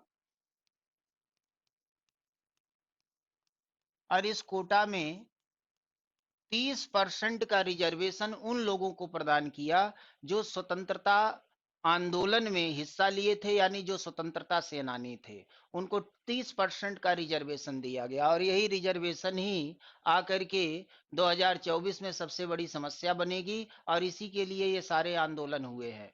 तो यहाँ 30% का रिजर्वेशन दे दिया गया, किसके लिए? फ्रीडम फाइटर्स के लिए, जो मुक्ति वाहिनी की तरफ से लड़े थे बांग्लादेश को स्वतंत्र कराने में, जो भारत सहयोग किया था जिस मुक्ति वाहिनी के लिए। 30% का रिजर्वेशन दे दिया जाता है इनके द्वारा। इसके अलावा जो सेना बनाई गई बांग्लादेश के लिए, इसमें दो तरह के लोग थे। एक तो ये जो मुक्ति वाहिनी के लोग थे, स्वतंत्रता सेनानी, इनको भी सेना में शामिल कर लिया गया। और दूसरे, जब पाकिस्तान से अलग हुआ बांग्लादेश तो कुछ सैनिक जो पूर्वी पाकिस्तान के सेना में हुआ करते थे, उस उन सैनिकों को भी इस सेना में शामिल किया गया। तो दो विंग बन गया, एक मुक्ति वाहिनी वाला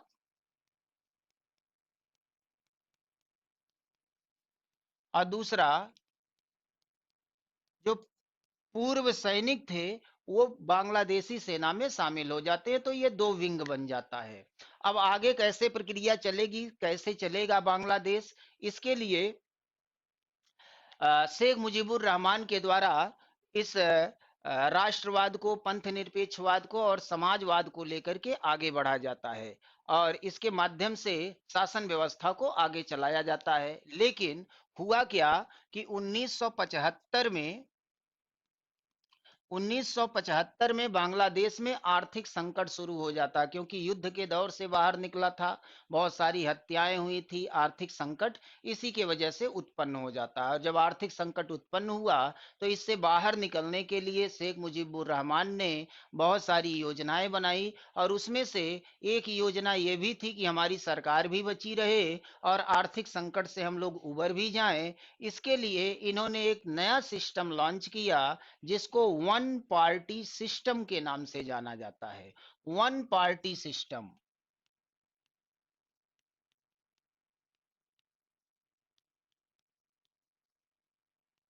और एक नई पार्टी बनाया जिसको शॉर्ट में बक्सल बोलते हैं, बांग्लादेश किसान श्रमिक बांग्लादेश किसान श्रमिक आवामी लीग। ठीक ना? चलिए मैं लिख दे रहा हूं।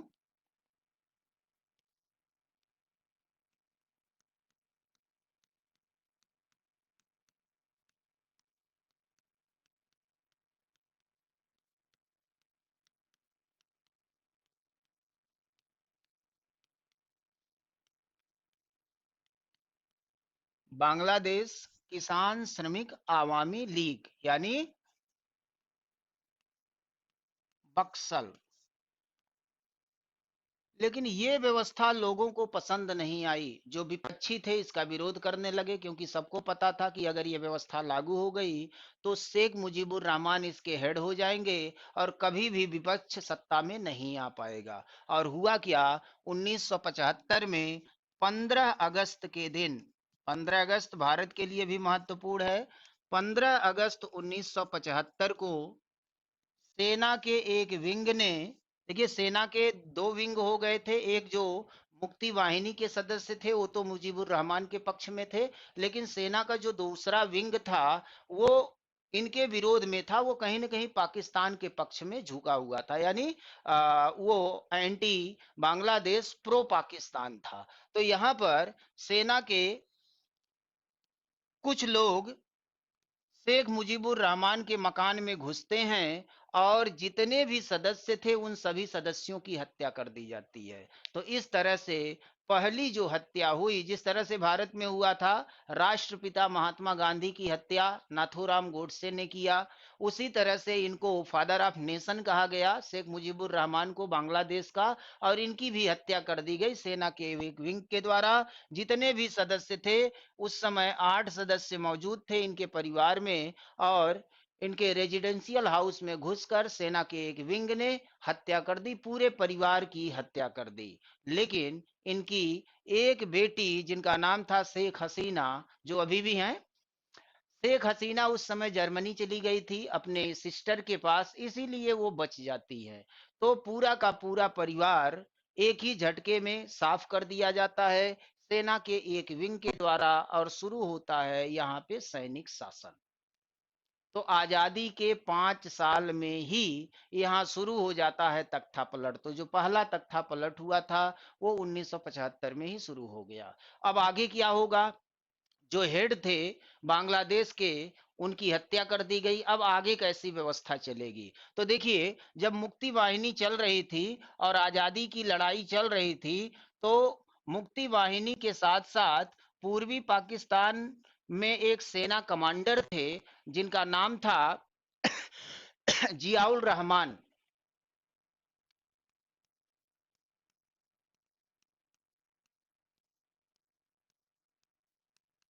जियाउर रहमान, ये शेख मुजीबुर रहमान के समर्थक थे, और इन्होंने ही रेडियो पर पहली बार यह घोषणा किया था कि स्वतंत्र बांग्लादेश का निर्माण किया जाएगा। तो इनके समर्थक थे। अब हुआ क्या कि जब इनकी हत्या हो गई तो जियाउर रहमान के नियंत्रण में सारी व्यवस्थाएं आ जाती हैं। ये बनते हैं सेना के चीफ, आर्मी चीफ बन जाते हैं, और इन्हीं की देखरेख में बांग्लादेश चलना शुरू होता है। और उधर शेख हसीना जो कि जर्मनी में थी, वहां भी उनके जान को खतरा था।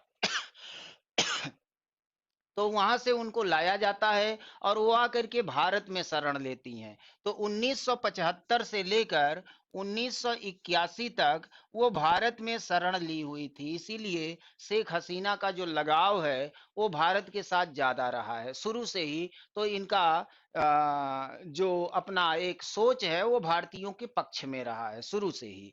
तो यहाँ पे 1975 से लेके 1981 तक ये भारत में रही हैं, राजनीतिक शरण में रही। हुआ क्या? जियाउर रहमान आर्मी हेड बन गए 1975 में, और 1977 में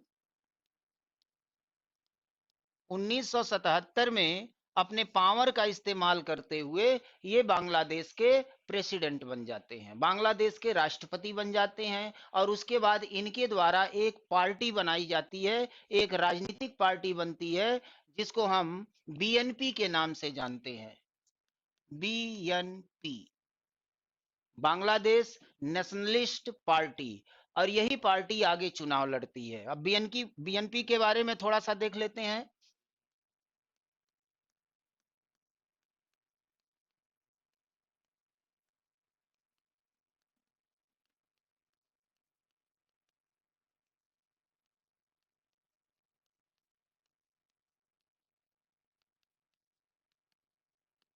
बीएनपी, बांग्लादेश नेशनलिस्ट पार्टी, ये जियाउर रहमान के द्वारा बनाया जाता है, जो पहले सेना हेड थे, आर्मी चीफ थे, उसके बाद बंगाल के राष्ट्रपति बनते हैं, और फिर ये राजनीतिक पार्टी बनाते हैं आगे चुनाव लड़ने के लिए। अब चुनाव लड़ने के लिए ज्यादातर तो जनता शेख मुजीबुर रहमान के पक्ष में थी, जो उनकी राजनीतिक पार्टी आवामी लीग था। तो इनको एक वोट बैंक बनाना था अपने देश में। तो इन्होंने क्या किया, वहां की जनसंख्या को ध्यान में रखा और वहां की जनसंख्या को अगर आप देखेंगे तो करीब करीब 88.3% मुस्लिम जनसंख्या थी उस समय, और करीब करीब 10.2% हिंदू जनता थी, और कुछ अन्य धर्मों के लोग थे। तो यहाँ पर इन्होंने मुस्लिम तुष्टीकरण की राजनीति शुरू किया, मुसलमानों को साधना शुरू किए। अच्छा, एक चीज और ध्यान रखिएगा, मुक्ति वाहिनी जब आजादी की लड़ाई लड़ रही थी, उस समय कुछ ऐसे भी ग्रुप थे पूर्वी पाकिस्तान में जो पाकिस्तान के समर्थक थे, वो नहीं चाहते थे कि अलग बांग्लादेश बने। उनमें से एक समूह हुआ करता था जिसको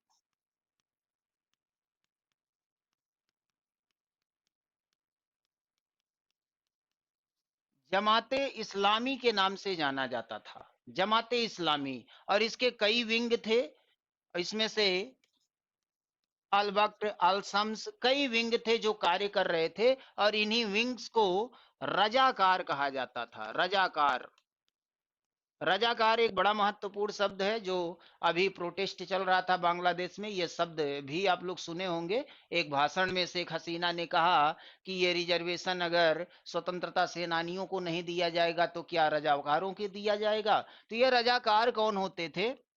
रजाकार वास्तव में पूर्वी पाकिस्तान में वो कट्टर मुस्लिम लोगों का एक समूह था जो बांग्लादेश को एक मुस्लिम राष्ट्र बनाना चाहते थे। तो इसीलिए ये लोग शेख मुजीबुर रहमान का समर्थन न कर करके पाकिस्तान के समर्थक थे। लेकिन जब यहाँ पर बीएनपी बन जाता है तो ये लोग मुस्लिम तुष्टीकरण का राजनीति शुरू कर देते हैं, और इस राजनीति के तहत इस जमाते इस्लामी जिस पे बैन लगा दिया था शेख मुजीबुर रहमान ने, उस बैन को हटा देते हैं और इनके साथ मिल करके मुस्लिम तुष्टीकरण की राजनीति शुरू करते हैं। ये पार्टी बनती है 1977 में, और 1979 में चुनाव होता है। 300 सीटों के लिए चुनाव कराया जाता है, और इन 300 सीटों में से 207 सीटें बीएनपी और उनके साथ जो गठजोड़ था जमाते इस्लामी, इन लोगों को प्राप्त होता, और इस तरह से बहुमत का एक शासन स्थापित होता है और इनकी सरकार चलने लगती है। लेकिन जो चीज शेख मुजीबुर रहमान के साथ हुआ, वही घटना फिर इनके साथ भी होता है। क्या हुआ इनके साथ? इनकी भी हत्या कर दी गई। जियाउर रहमान की हत्या कर दी जाती है 1981 में। ये उठा पटक लगा हुआ है बांग्लादेश में, बार बार तख्ता पलट का जो दौर है ये बार बार चलेगा। शुरू हुआ था 1975 से, फिर 1981 में भी यही घटना होती है। जियाउर रहमान की भी हत्या कर दी जाती है, और जब इनकी हत्या हो गई तो उस समय के जो सेना प्रमुख थे उनका नाम था हुसैन मोहम्मद इरशाद। हुसैन मोहम्मद इरशाद।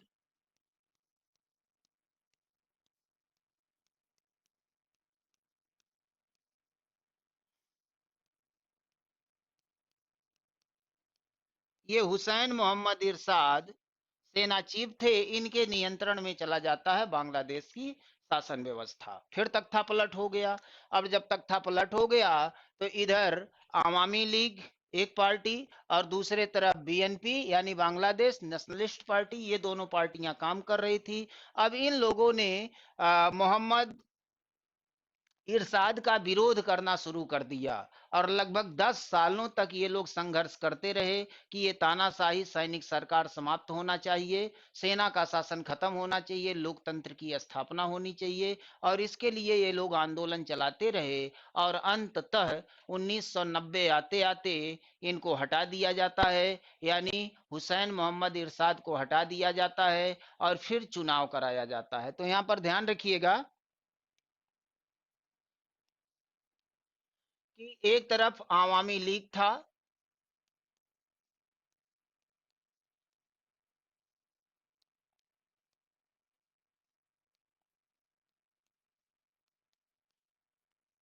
शेख मुजीबुर रहमान की पार्टी, और दूसरे तरफ बीएनपी था। जियाउर रहमान की पार्टी, तो शेख मुजीबुर रहमान की भी हत्या हो गई थी। तो इस पार्टी का कमान संभालती हैं शेख मुजीबुर रहमान की पुत्री, वही जो जर्मनी चली गई थी, बाद में भारत में राजनीतिक शरण लिया था, जो अभी भी प्रधानमंत्री थी बांग्लादेश की। उनका नाम क्या है? शेख हसीना। शेख हसीना इसका इसका कमान संभालती है। और दूसरे तरफ जो बीएनपी पार्टी थी, जियाउर रहमान की पार्टी थी, उनकी पत्नी खालिदा जिया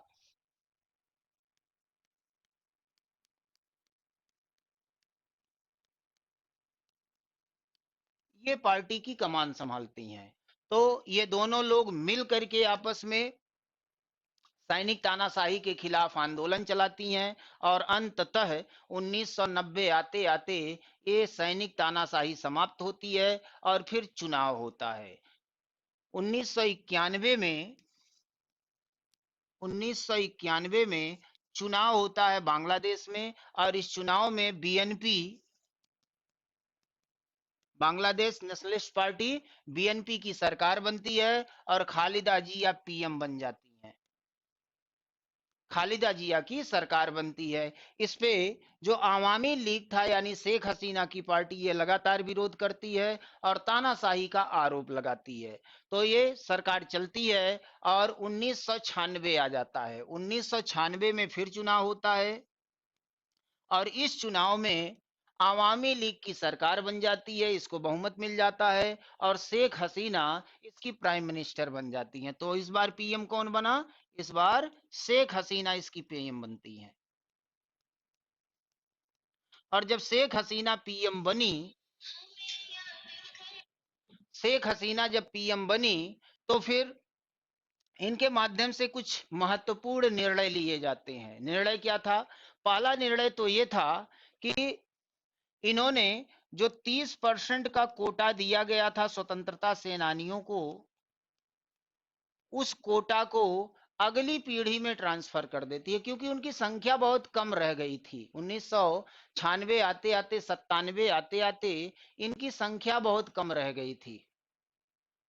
तो 30% का जो कोटा दिया गया था, रिजर्वेशन दिया गया था, वो अगली पीढ़ी में ट्रांसफर कर दिया जाता है कि उनके बच्चों को भी ये रिजर्वेशन प्राप्त होगा, उनके बच्चों को भी ये रिजर्वेशन मिलेगा। तो एक बड़ा निर्णय लिया गया था 1997 में कि रिजर्वेशन को अगली पीढ़ी में ट्रांसफर कर दिया जाता है। इसके अलावा खालिदा जिया ये चुनाव हार चुकी थी। अब इनके द्वारा ये आरोप लगाना शुरू कर दिया जाता है कि शेख हसीना अपने शक्ति का दुरुपयोग कर रही हैं, तानाशाही कर रही हैं, चुनाव में धांधली के माध्यम से ये चुनाव जीती हैं। ये सारी आरोप प्रत्यारोप चलते रहते हैं। फिर अगला चुनाव आता है 2001 का चुनाव। 2001 का चुनाव आता है। इस चुनाव में भी ये दोनों राजनीतिक पार्टियां चुनाव लड़ती हैं और इस चुनाव में इस बार फिर से बीएनपी की सरकार बन जाती है। बीएनपी की सरकार बनती है और इस सरकार में खालिदा जिया फिर से प्राइम मिनिस्टर बन जाती हैं। और जब ये प्राइम मिनिस्टर बनती हैं तो फिर से शेख हसीना का विरोध शुरू हो जाता है। इनका भी वही आरोप था कि चुनाव में धांधली हुई और इसके माध्यम से इनकी सरकार चल रही है। तो ध्यान रखिएगा कि आवामी लीग जो है ये भारत के पक्ष में झुकी हुई पार्टी थी और बीएनपी पार्टी चूंकि ये जमाते इस्लामी के साथ गठजोड़ करके सरकार चलाती थी, तो ये पाकिस्तान के पक्ष में झुके हुए लोग थे। और यहां तक कि जमाते इस्लामी तो बार बार कहता था कि हम बांग्लादेश को एक इस्लामिक कंट्री बनाना चाहते हैं। तो यहाँ पे जो अल्पसंख्यक समुदाय था उनके साथ जाति की जाती थी इनकी सरकार में। तो यहाँ पर 2001 के चुनाव में फिर से बीएनपी की सरकार बन जाती है और शेख हसीना के द्वारा इसका विरोध किया जाता है। लेकिन आगे 2008 का जब चुनाव होता है, 2008 के चुनाव में फिर से शेख हसीना की आवामी लीग विजयी होती है और पीएम बनती हैं शेख हसीना। ध्यान रखिएगा, यही दोनों पार्टियां बारी बारी से सरकार चलाते हैं, दो परिवारों की पार्टियां। लेकिन 2008 में एक और घटना घटित हुई, उसके बारे में भी जानना बहुत जरूरी है, क्योंकि इनका बहुत बड़ा रोल है 2024 में। अभी जो आंदोलन हुआ, सैनिक शासन लगा, इसमें एक अंतरिम सरकार बनाई गई है, और इस अंतरिम सरकार के मुखिया बनाए गए हैं मोहम्मद यूनुस। तो मोहम्मद यूनुस के बारे में थोड़ा सा जान लीजिए। सन 2008 में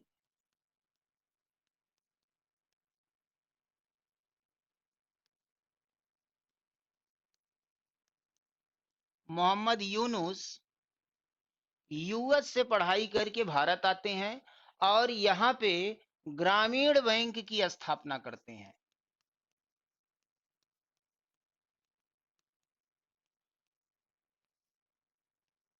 और स्थानीय लेवल पर लोगों को इन बैंकों के माध्यम से लोन मिलना शुरू हो जाता है, जिससे ये लोग अपने व्यापार वाणिज्य को आगे बढ़ा सकें।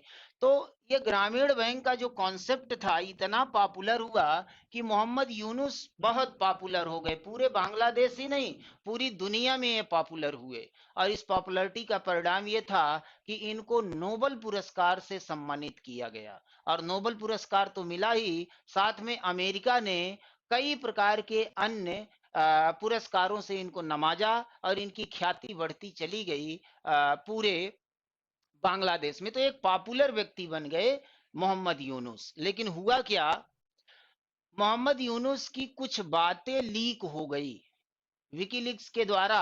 बहुत सारे नेताओं की बातें लीक की जा रही थी उस दौर में, तो मोहम्मद यूनुस की भी कुछ बातें लीक हो गई थी। और उसमें ये कहते हुए पाया गया था, मोहम्मद यूनुस ने कहा था कि ये दोनों पार्टियां, यानी आवामी लीग और बीएनपी, ये दोनों पार्टियां यानी खालिदा जिया और शेख हसीना दोनों अच्छे प्रधानमंत्री नहीं है, मेरा बस चले तो दोनों को हटा दें। तो इस तरह की बातें जब लीक हो गई, तो शेख हसीना इनसे नाराज हो गई और इनके ऊपर आरोप लगाया। आरोप लगाकर इनको जेल में डाल दिया, इनको कारावास हो गया, जिससे ये रास्ते में कोई रुकावट ना बने और इनकी पार्टी आराम से शासन करती रहे। तो ये घटना है 2008 की, जब ये सारे कार्य करते हैं। अब आगे क्या हुआ, इसके अलावा कुछ और निर्णय लिया गया 2008 के चुनाव के बाद। शेख हसीना ने 2010 में एक कार्य और किया। 2010 में एक महत्वपूर्ण कार्य किया, क्या था, जो कोटा स्वतंत्रता सेनानियों के बच्चों को ट्रांसफर कर दिया गया था, अब उसको अगली पीढ़ी में ट्रांसफर कर दिया गया, क्योंकि इनकी संख्या बहुत कम बची थी। 30% का कोटा दिया जा रहा था, अब ये कोटा ट्रांसफर कर दिया गया तीसरी पीढ़ी में। अब इससे जो विद्यार्थी थे उनमें नाराजगी थी कि जब उनकी संख्या है ही नहीं, तो उनके खानदान को आगे ये रिजर्वेशन क्यों दिया जा रहा है। तो लोग प्रोटेस्ट करना इसके खिलाफ शुरू कर देते हैं। 2010 से ही ये प्रक्रिया शुरू हो जाती है। इसके अलावा एक और कार्य किया गया था कि अभी तक जब चुनाव होते थे, तो चुनाव के पहले एक केयर टेकर गवर्नमेंट बनाई जाती थी। जैसे भारत में जब चुनाव शुरू होते हैं, तो निर्वाचन आयोग के द्वारा सारा नियंत्रण स्थापित कर लिया जाता है, और उसी के माध्यम से चुनाव संपन्न कराए जाते हैं। तो बांग्लादेश में व्यवस्था ये थी, एक केयर टेकर गवर्नमेंट बनाई जाती थी। उसमें जो उच्च अधिकारी होते थे, वो सारे लोग इस गवर्नमेंट में आते थे, और 90 दिनों के लिए ये गवर्नमेंट बनती थी, और वो गवर्नमेंट व्यवस्था को देखती थी, चुनाव होता था। तो यहाँ पर शेख हसीना ने किया किया कि ये जो केयर टेकर गवर्नमेंट थी,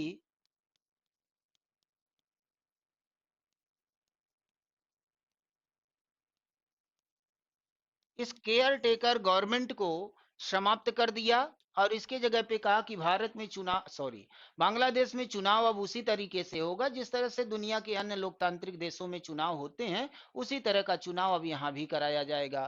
तो चुनाव कैसे होते हैं दुनिया में, निर्वाचन आयोग के माध्यम से। तो निर्वाचन आयोग का एक कॉन्सेप्ट दिया और कहा ये केयर टेकर गवर्नमेंट की आवश्यकता नहीं है। ये 2008 की घटना है। अब आगे क्या हुआ कि यहाँ पर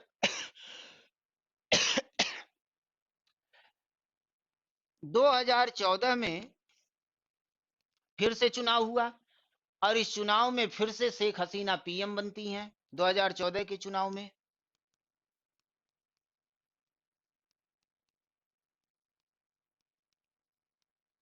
शेख हसीना फिर से पीएम बन गई।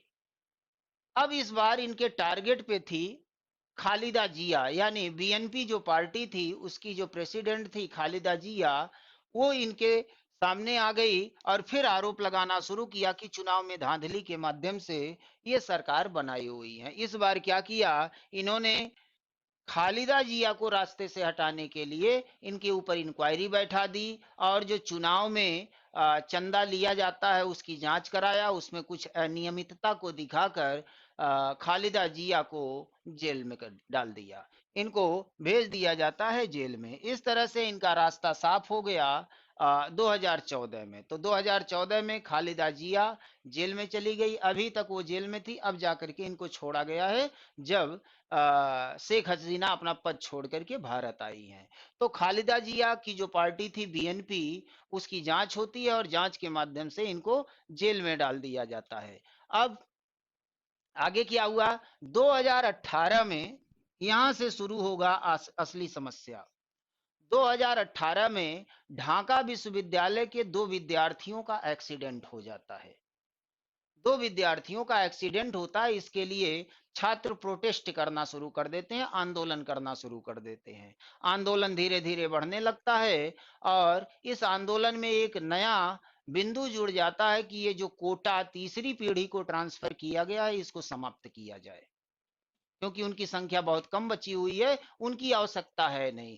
तो ये रिजर्वेशन को लेकर के ये आंदोलन आगे बढ़ जाता है और ये आंदोलन इतना तीव्र हो जाता है कि बांग्लादेश में जितने भी विश्वविद्यालय थे सारे छात्र इसके साथ जुड़ जाते हैं और साथ में जो विपक्ष था वो भी इसका साथ देता है और अंततः शेख हसीना दबाव में आ जाती हैं और दबाव में आने के कारण उन्होंने ये रिजर्वेशन का जो कोटा था, इस रिजर्वेशन के कोटे को समाप्त कर देती हैं एजुकेशन सेक्टर को छोड़कर। केवल एजुकेशन सेक्टर में इसको बनाए रखना है, बाकी सेक्टर में ये रिजर्वेशन कोटा जो स्वतंत्रता सेनानियों के लिए था, फ्रीडम फाइटर्स के लिए था, उसको समाप्त कर देती हैं। ये घटना है 2018 की। ये रिजर्वेशन कोटा को आखिर क्यों बार बार बनाए रखना चाहती थी, उसका कारण ये था कि मुक्ति वाहिनी के जो सदस्य थे, जो स्वतंत्रता सेनानी थे, वो शेख मुजीबुर रहमान के साथ थे और बांग्लादेश बनने के बाद वे सारे लोग मुजीबुर रहमान की पार्टी को समर्थन करते थे। इसमें जो हिंदू कम्युनिटी थी वो भी इसमें शामिल थी। तो आवामी लीग को काफी फायदा होता था चुनाव में इन स्वतंत्रता सेनानियों के माध्यम से, इसीलिए ये इस कोटा को बनाए रखना चाहते थे। लेकिन 2018 के दबाव में इन्होंने एजुकेशन सेक्टर को छोड़कर बाकी सेक्टर में इसको समाप्त कर दिया। तो वहां पे मामला शांत हो गया। लेकिन आगे फिर बढ़ते हैं। 2018 में तो मामला शांत हो गया, लेकिन 2023 में एक नया मामला सामने आ गया और मामला ये था कि बांग्लादेश की जो अर्थव्यवस्था है उस अर्थव्यवस्था में सबसे बड़ा योगदान अगर किसी का है तो जो रेडीमेड गारमेंट इंडस्ट्री है वो सबसे बड़ा योगदान देता है बांग्लादेश की जीडीपी में। लगभग लगभग 11% जीडीपी यहीं से आती है। जो वस्त्र उद्योग है, रेडीमेड गारमेंट इंडस्ट्री है, सबसे बड़ा योगदान उसी का है। सस्ते दामों पे यहाँ कपड़े बनाए जाते हैं, विश्व के अन्य देशों के व्यापारी यहाँ से गारमेंट्स ले जाते हैं, अपना लोगो लगा करके उसको बेचते हैं। तो एक बहुत बड़ा रोल है बांग्लादेश की अर्थव्यवस्था में। अब हुआ क्या कि बांग्लादेश के मजदूरों ने 600 फैक्ट्रियों को बंद करके और प्रोटेस्ट शुरू कर दिया कि जब इतना लाभ हो रहा है इससे तो हम लोगों का भी वेतनमान बढ़ना चाहिए। आंदोलन शुरू हो गया। शेख हसीना के सामने समस्या थी कि आंदोलनकारियों की बात मानी जाए या ना मानी जाए। तो उन्होंने इस आंदोलन को दबा दिया क्योंकि वो जानती थी कि अगर इनका वेतनमान बढ़ा दिया गया तो कॉस्टिंग भी बढ़ जाएगी और कॉस्टिंग बढ़ जाएगी तो विश्व बाजार में व्यापारी यहाँ पे कम आएंगे, वो वियतनाम से कपड़े खरीदना शुरू कर देंगे। तो इनकी बात नहीं मानी गई और इस आंदोलन को यहीं पे दबा दिया गया। लेकिन आगे की जो घटनाएं हैं वो बहुत महत्वपूर्ण होने वाली हैं। अब आगे क्या हुआ, आ गया 2024। 2024 में सारी घटनाएं घटित होनी शुरू होती हैं और इन घटनाओं में क्या हुआ, जून 2024 में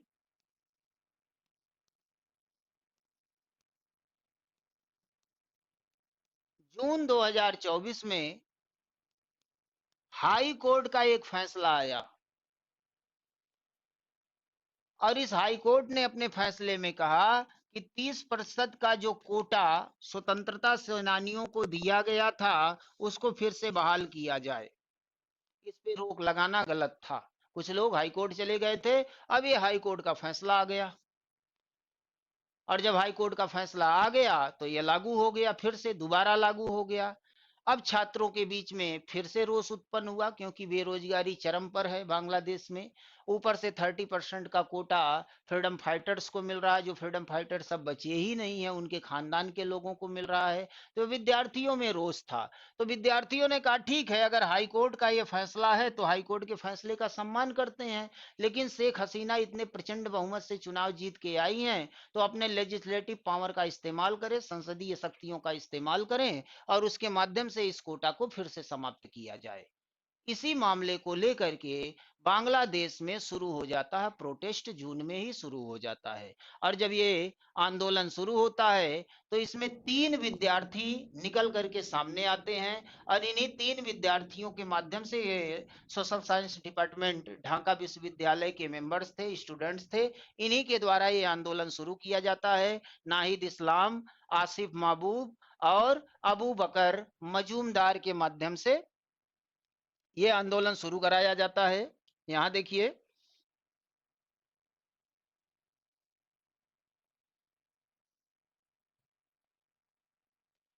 ये हैं तीनों विद्यार्थीगण। ये हैं नाहिद इस्लाम, ये हैं आसिफ महमूद और ये हैं मजूमदार। इन्हीं तीनों विद्यार्थियों के द्वारा इस प्रोटेस्ट को आरंभ किया जाता है जून में। Social science department Dhaka university के स्टूडेंट्स हैं और इन्हीं के द्वारा ये प्रोटेस्ट आरंभ हो जाता है। यही आगे बढ़ेगा। अभी आगे ये रूप, नया रूप धारण करेगा ये आकर के प्रोटेस्ट। ठीक है, चलिए इनको पहचान लीजिए ठीक से। इन्हीं तीनों के द्वारा ये प्रोटेस्ट शुरू हुआ है।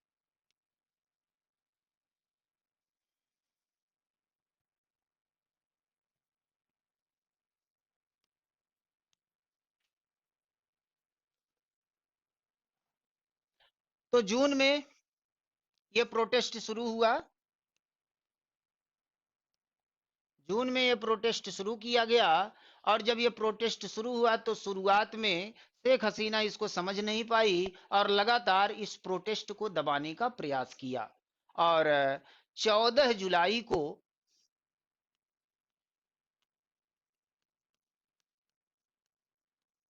अभी 1.5 महीने पहले, 14 जुलाई 2024 को इन्होंने भाषण दिया, शेख हसीना ने भाषण दिया कि रिजर्वेशन अगर फ्रीडम फाइटर्स को नहीं दिया जाएगा तो क्या रजाकारों को दिया जाएगा। और जब ये भाषण पब्लिश हुआ तो स्टूडेंट्स और नाराज हो गए क्योंकि रजाकार बांग्लादेश में बड़ा खराब शब्द माना जाता है। एक तरह का जैसे गद्दार बोला जाता, देशद्रोही बोला जाता, उस तरह का कॉन्सेप्ट माना जाता है बांग्लादेश में। तो यहाँ पे कहा गया कि एक तो हम लोग आंदोलन कर रहे हैं, हमको नौकरी नहीं मिल रही है, रोजगार नहीं मिल रहा है और ऊपर से सरकार के द्वारा हमको रजाकार बोला जा रहा है। तो आंदोलन और तेज हो जाता है और जब ये आंदोलन बढ़ता है तो विपक्ष को मौका मिल गया। खालिदा जिया जो जेल में थी, उनकी पार्टी बीएनपी वो भी जुड़ जाती है इस आंदोलन के साथ। इसके साथ ही जो गठजोड़ था उनके साथ जुड़े हुए जितने भी लोग थे वो सब जुड़ जाते हैं। गारमेंट इंडस्ट्री का जो आंदोलन मजदूरों का था वो सारे लोग जुड़ जाते हैं और इस तरह से आंदोलन विकराल रूप धारण कर लेता है। सड़क पे मार काट मचनी शुरू हो जाती है। लगातार सरकार इस पे अपना नियंत्रण स्थापित करने का प्रयास करती है और जितने भी तरीके होते हैं किसी प्रोटेस्ट को रोकने के लिए, चाहे वो लाठी चार्ज हो, चाहे बुलेट, जो रबड़ का बुलेट होता है चलाया जाता है, उसका प्रयोग किया गया, वाटर कैनन का इस्तेमाल किया गया, सारा इस्तेमाल किया गया और आंदोलन रुकने का नाम नहीं ले रहा था। अब हुआ क्या कि ये तीनों विद्यार्थी जिन लोगों ने शुरू किया था ये प्रोटेस्ट, इन तीनों को 20 जुलाई को 20 जुलाई 2024 को ये तीनों अचानक गायब हो जाते हैं। ये तीनों अचानक गायब हो जाते हैं। प्रोटेस्ट में ये अफवाह उड़ी कि इसको इन तीनों को सरकार ने अगवा कर लिया है। तो इसमें से जो आ, एक सदस्य था नाहिद इस्लाम, उसको जब अरेस्ट कर रही थी पुलिस, तो एक विद्यार्थी ने उसका वीडियो बना लिया था और वो वीडियो हो गया वायरल। और वायरल हुआ तो ये जो प्रोटेस्ट करने वाले लोग थे, जो आंदोलनकारी थे, ये और ज्यादा उग्र हो गए कि सरकार जानबूझ करके इन तीनों को अगवा कर ली है और इनको मारना चाहती है। प्रोटेस्ट और तेज हो गया। अब हुआ क्या कि दूसरे दिन यानी 21 जुलाई 2024 को ये लोग सड़क के किनारे अधमरे हालत में मिलते हैं। इन लोग को उठा के हॉस्पिटल ले जाया जाता है। देखिए वन बाई वन घटनाएं बढ़ रही हैं। 14 जुलाई, 20 जुलाई, 21 जुलाई। अब इन लोगों को हॉस्पिटल ले जाया जाता है, वहां ट्रीटमेंट शुरू होता है। इधर ट्रीटमेंट शुरू होता है तो फिर सरकार को ऐसा लगता है फिर एक गलती हो गई, इन लोगों को छोड़ करके इनको फिर अपने कब्जे में लिया जाए। तो हुआ क्या कि 26 जुलाई को हॉस्पिटल में ही इनको फिर से अपने नियंत्रण में ले लिया जाता है। तीनों विद्यार्थियों को सरकार के द्वारा सुरक्षा का हवाला देते हुए कि इनकी जान को खतरा है। अब हुआ क्या कि जब इनको फिर से नियंत्रण में लिया गया तो और तेज हो गया आंदोलन। नियंत्रण में लेने के बाद इन लोगों के माध्यम से एक वीडियो रिलीज कराया जाता है कि शांति को स्थापित किया जाए, लेकिन प्रोटेस्टकारी कहते हैं नहीं, ये दबाव में वीडियो रिलीज किया गया है, ये तीनों लोग इसके पक्ष में नहीं है। लेकिन उसी बीच में एक बड़ा महत्वपूर्ण फैसला आ जाता है 26 जुलाई को ही। और फैसला क्या था? फैसला था हाई कोर्ट ने जो आदेश दिया था कि 30% का रिजर्वेशन वापस किया जाए, उसको समाप्त कर देती है हाई कोर्ट और कहती है केवल 5% का कोटा अब दिया जाएगा। इसके अतिरिक्त सारा कोटा समाप्त किया जाता है। तो सारा झगड़ा तो इसी का था। ये जो छात्र आंदोलन हुआ था, ये रिजर्वेशन का ही झगड़ा था। तो सुप्रीम कोर्ट का जब फैसला आया तो ये आंदोलन समाप्त हो जाना चाहिए था। इन लोगों का एक वीडियो क्लिप भी आया कि आंदोलन को अब समाप्त कर दिया जाए, लेकिन आंदोलनकारी इसको नहीं मानते हैं। अब उनका मानना था कि चूंकि महबूबा मुफ्ती का जो सरकार है, इसके द्वारा बहुत सारा मारकाट मचाया गया और बहुत सारे विद्यार्थियों की हत्या की गई, तो ये आंदोलन अब ऐसे समाप्त नहीं होगा। इनको इस्तीफा देना होगा, तभी ये आंदोलन समाप्त होगा। इनको माफी मांगनी होगी। अब क्या होगा? एक बार प्रयास किया कि इसको सेना के माध्यम से दबाया जाए। शेख हसीना ने सेना अध्यक्ष से बात किया। उस समय के जो सेना अध्यक्ष हैं इस समय, वो वकर उज्जमान है, वकर उज्जमान। उनसे बात किया तो सेना अध्यक्ष ने कहा नहीं, अगर इस समय हम सेना को लगाएंगे तो उससे कोई फायदा होने वाला नहीं है। पब्लिक इतना ज्यादा है, इतनी उग्र है कि इसमें केवल मारकाट मचेगी, लेकिन उससे कुछ हासिल होने वाला नहीं है। एक ही रास्ता है कि आप इस्तीफा दे दीजिए, आपको सेफ्टी के साथ हम बाहर निकाल देंगे और आपकी जान बच जाएगी। तो हुआ क्या? 5 अगस्त 2024 को आंदोलनकारियों ने आह्वान किया कि सारी जनता पीएम हाउस की तरफ आगे बढ़े। ढाका में सारी जनता धीरे धीरे कर्फ्यू को तोड़ते हुए, पुलिस बैरिकेड्स को तोड़ते हुए आगे बढ़ने लगी। सेना अध्यक्ष ने कहा आपके पास 45 मिनट का टाइम है, आप जल्दी से इस्तीफा दीजिए और यहाँ से निकल जाइए। इनके पास टाइम नहीं था। शेख हसीना के पास इन्होंने कहा कि हम देश के नाम एक संदेश देना चाहते हैं। सेना अध्यक्ष ने कहा उसका टाइम अब नहीं बचा है।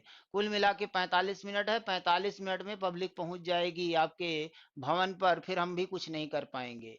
शेख हसीना को वहां से निकाला और भारत से भी संपर्क किया था शेख हसीना ने कि इस प्रोटेस्ट में सहयोग किया जाए। भारत ने कहा ये आपका आंतरिक मामला है, इसमें हम हस्तक्षेप नहीं करेंगे। हाँ, आपके सुरक्षा का सवाल है तो सुरक्षा हम आपको दे सकते हैं, ये वादा किया था भारत ने। तो जब शेख हसीना वहां से निकलती हैं तो भारत के बॉर्डर पे भारत का रफेल इंतजार कर रहा था, सिक्योरिटी देता है, और शेख हसीना ढाका से निकलकर दिल्ली में आ जाती हैं। ये घटना कब की है? 5 अगस्त 2024 की। और इस तरह से सत्ता परिवर्तन हो जाता है इस आंदोलन के माध्यम से बांग्लादेश में। अब आगे क्या होगा? 5 अगस्त की ये घटना, 5 अगस्त से लेके आगे क्या हुआ पिछले 1 महीनों में, अब उस पे चलिए थोड़ा सा हम लोग एक नजर डाल लेते हैं।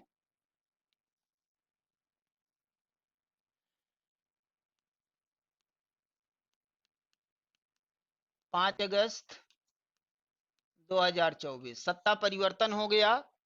शेख हसीना को रिजिग्नेशन देना पड़ा, इस्तीफा देना पड़ा, भारत में आके वो शरण ले ली। अब बांग्लादेश चलेगा कैसे? तो एक अंतरिम सरकार का गठन किया गया। अंतरिम सरकार।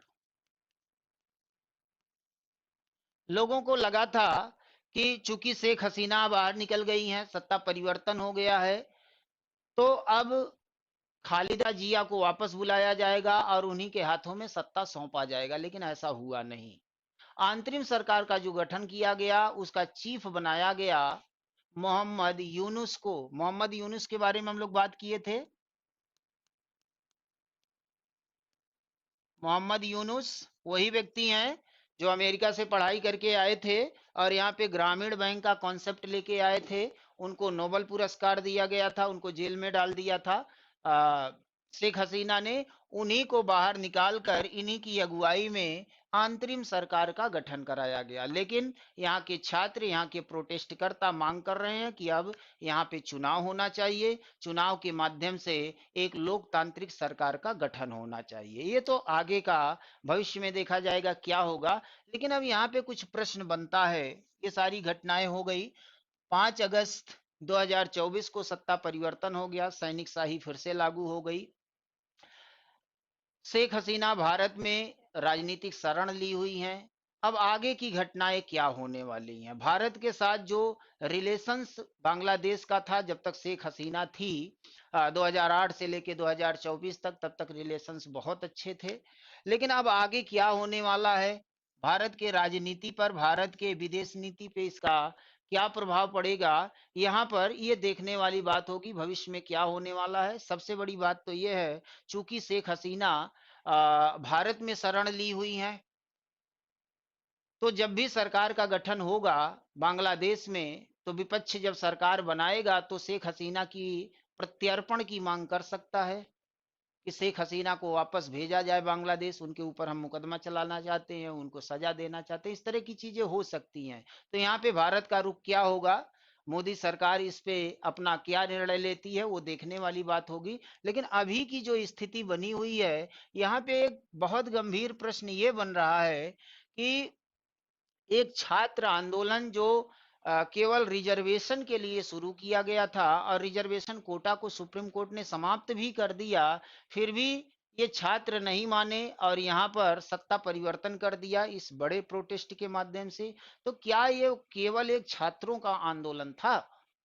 अब अलग अलग लोग अलग अलग अंदाजा लगा रहे हैं इसका। कुछ लोग कह रहे हैं नहीं, इसमें इंटरनेशनल प्लेयर्स हैं ये। कुछ लोग कह रहे हैं कि विदेशी साजिश है, सरकार गिराना चाहते थे बांग्लादेश की, क्योंकि यूरोपियंस कुछ देश ऐसे हैं जो यहाँ पे अपना इंटरेस्ट साधने के लिए ऐसा कर रहे हैं। इंटरनेशनल प्लेयर यहाँ पे काम कर रहे हैं। इस तरह की तमाम कॉन्स्पिरेंसी चल रही है। अब आगे क्या होगा, कैसे आगे बात बढ़ेगी, सारी चीजें धीरे धीरे साफ हो जाएंगी। लेकिन भारत के साथ जो रिश्ता है वो कैसा चलेगा, ये बड़ा महत्वपूर्ण बिंदु है।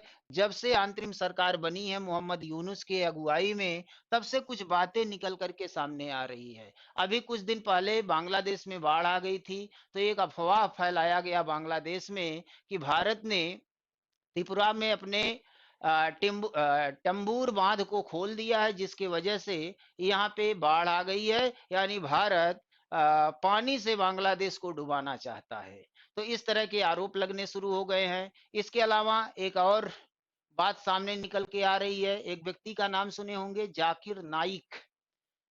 एक तथाकथित धार्मिक व्यक्ति हैं जो भारत में इस्लामिक रिसर्च फाउंडेशन चलाते थे। भारत सरकार ने उन पे बैन लगा दिया क्योंकि उनके भाषण को सुन के लोग राष्ट्र विरोधी कार्य कर रहे थे। अन्य धर्म के खिलाफ उनके द्वारा जो वक्तव्य दिए जाते थे वो काफी निराशाजनक होते थे, इसीलिए उन पे रोक लगा दी गई। तो ये सुनने में आ रहा कि बांग्लादेश में अब उनका प्रसारण शुरू किया जा रहा है। तो यहाँ पे ये जो प्रोटेस्ट चला, इस प्रोटेस्ट से सत्ता परिवर्तन तो हो गया, लेकिन जैसे ही इन्होंने अपना त्याग पत्र दिया, भारत में शरण लिया, अब यहाँ पर बीएनपी, साथ में जमाते इस्लामी,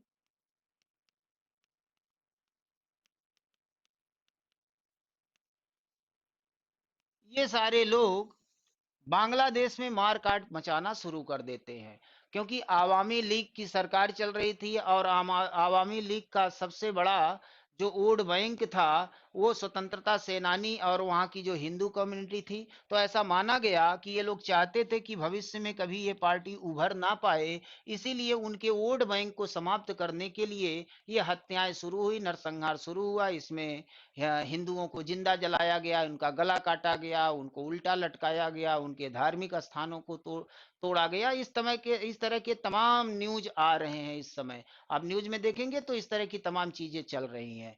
तो ये सारी घटनाएं प्रोटेस्ट में हुई हैं, जबकि इनका इस्तीफा हो चुका है, अंतरिम सरकार बना। तो ये पानी वाला विवाद भी सामने निकल करके सामने आ रहा है।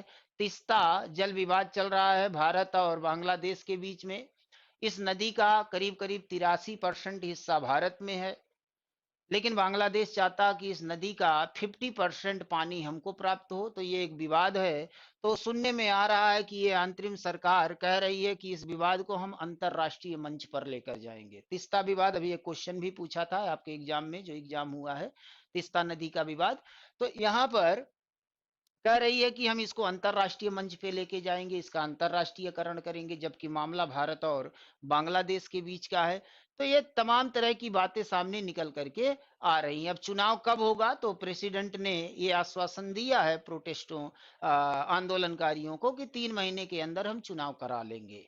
तो अब चुनाव होगा, कैसी सरकार बनेगी, वो सरकार किस तरह की व्यवस्था चलाएगी, क्योंकि शेख मुजीब के समय में तो सेकुलरिज्म वहां के प्रियम्बल में था, प्रस्तावना में पंथ निरपेक्षता शब्द था। लेकिन जब जियाउर रहमान की सरकार बनती है, बीएनपी का गठन होता है और जमाते इस्लामी के साथ ये हाथ मिलाते हैं, तो इस शब्द को हटा दिया जाता है और इस शब्द के स्थान पर absolute faith and trust in almighty Allah, ये शब्द जोड़ दिया जाता है। यानी कहीं न कहीं बांग्लादेश का जो झुकाव है इस समय इस पार्टी के माध्यम से, वो प्रो पाकिस्तान है, यानी इस्लामिक कंट्री के तरफ ये मुड़ रहा है। जो स्थिति पाकिस्तान में है, 4-5 बार तख्ता पलट वहां भी हो चुका, वही तख्ता पलट के दौर से बांग्लादेश भी गुजर रहा है। तो आने वाले समय में भारत के साथ इसका रिश्ता कैसा रहने वाला है, ये 1-2 महीने में आगे जैसे जैसे समय बीतेगा वैसे चीजें स्पष्ट होती जाएंगी कि इसके पीछे कोई साजिश था इस आंदोलन के, जो प्रोटेस्ट इतना लंबा चला, जो तख्ता पलट किया गया, ये कोई साजिश था, अंतरराष्ट्रीय साजिश था, क्या था, ये सारी चीजें निकल करके सामने आएगी। और जहां तक भारत के साथ रिश्ते का प्रश्न है, तो आगे हमारी विदेश नीति किस तरह की होगी वो सरकार फैसला लेगी। और इसमें सबसे बड़ा जो बिंदु आने वाला है वो शेख हसीना के प्रत्यर्पण का आएगा, क्योंकि भारत और बांग्लादेश के बीच में 2013 में प्रत्यर्पण संधि हो चुकी है। और प्रत्यर्पण संधि का मतलब आप लोग समझ रहे होंगे, यह एक ऐसी संधि होती है कि अगर दो देशों के बीच में प्रत्यर्पण संधि हुई है, तो अगर कोई अपराधी अपराध करके दूसरे देश में चला जाता है, तो वो देश मांग करता है कि आपके देश में हमारे देश का व्यक्ति गया हुआ है, उसको वापस भेजा जाए हमारे देश में। तो इसको प्रत्यर्पण संधि कहा जाता है।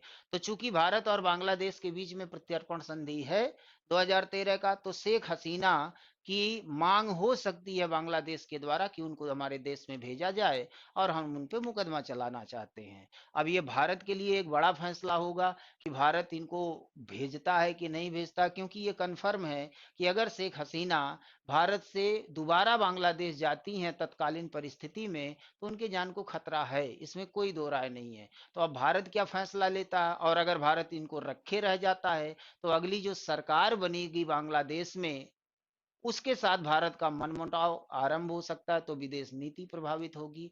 तो अब भारत की जो विदेश नीति है, आगे घटनाक्रम के आधार पे तय करनी है। सरकार को इसका फैसला लेना है, तो जैसे ही कोई फैसला आएगा, तो उस पे आगे हम लोग फिर इसके आगे का अगले वीडियो में देखेंगे कि आगे क्या घटनाक्रम हुआ है बांग्लादेश में। तो अभी तक की ये जो घटनाएं हैं वो यही हैं। अंतरिम सरकार बन चुकी है, और अंतरिम सरकार के द्वारा ये कुछ तरह के कुछ विशेष प्रकार के आरोप प्रत्यारोप भारत पे लगाए जा रहे हैं। वहां पे अल्पसंख्यकों के साथ अत्याचार हो रहा है, इस तरह के न्यूज आ रहे हैं। और कुछ अलग तरह के आरोप भी लग रहे हैं कि भारत भी चाहता है कि बांग्लादेश अस्थिर रहे, इस तरह की बातें चल रही हैं। तो आगे आने वाले समय में धीरे धीरे मामला साफ होगा, तो चीजें निकल करके आएंगे कि आखिर ये इतना बड़ा प्रोटेस्ट हुआ क्यों, सत्ता परिवर्तन हुआ क्यों, संवैधानिक संकट क्यों उत्पन्न हुआ। तो आगे जैसे ही कुछ नया आएगा, तो इस पे अगले वीडियो में हम लोग इस पे फिर बातचीत करेंगे। तब तक के लिए हम लोग इसको यहीं पे समाप्त करते हैं। जय हिंद।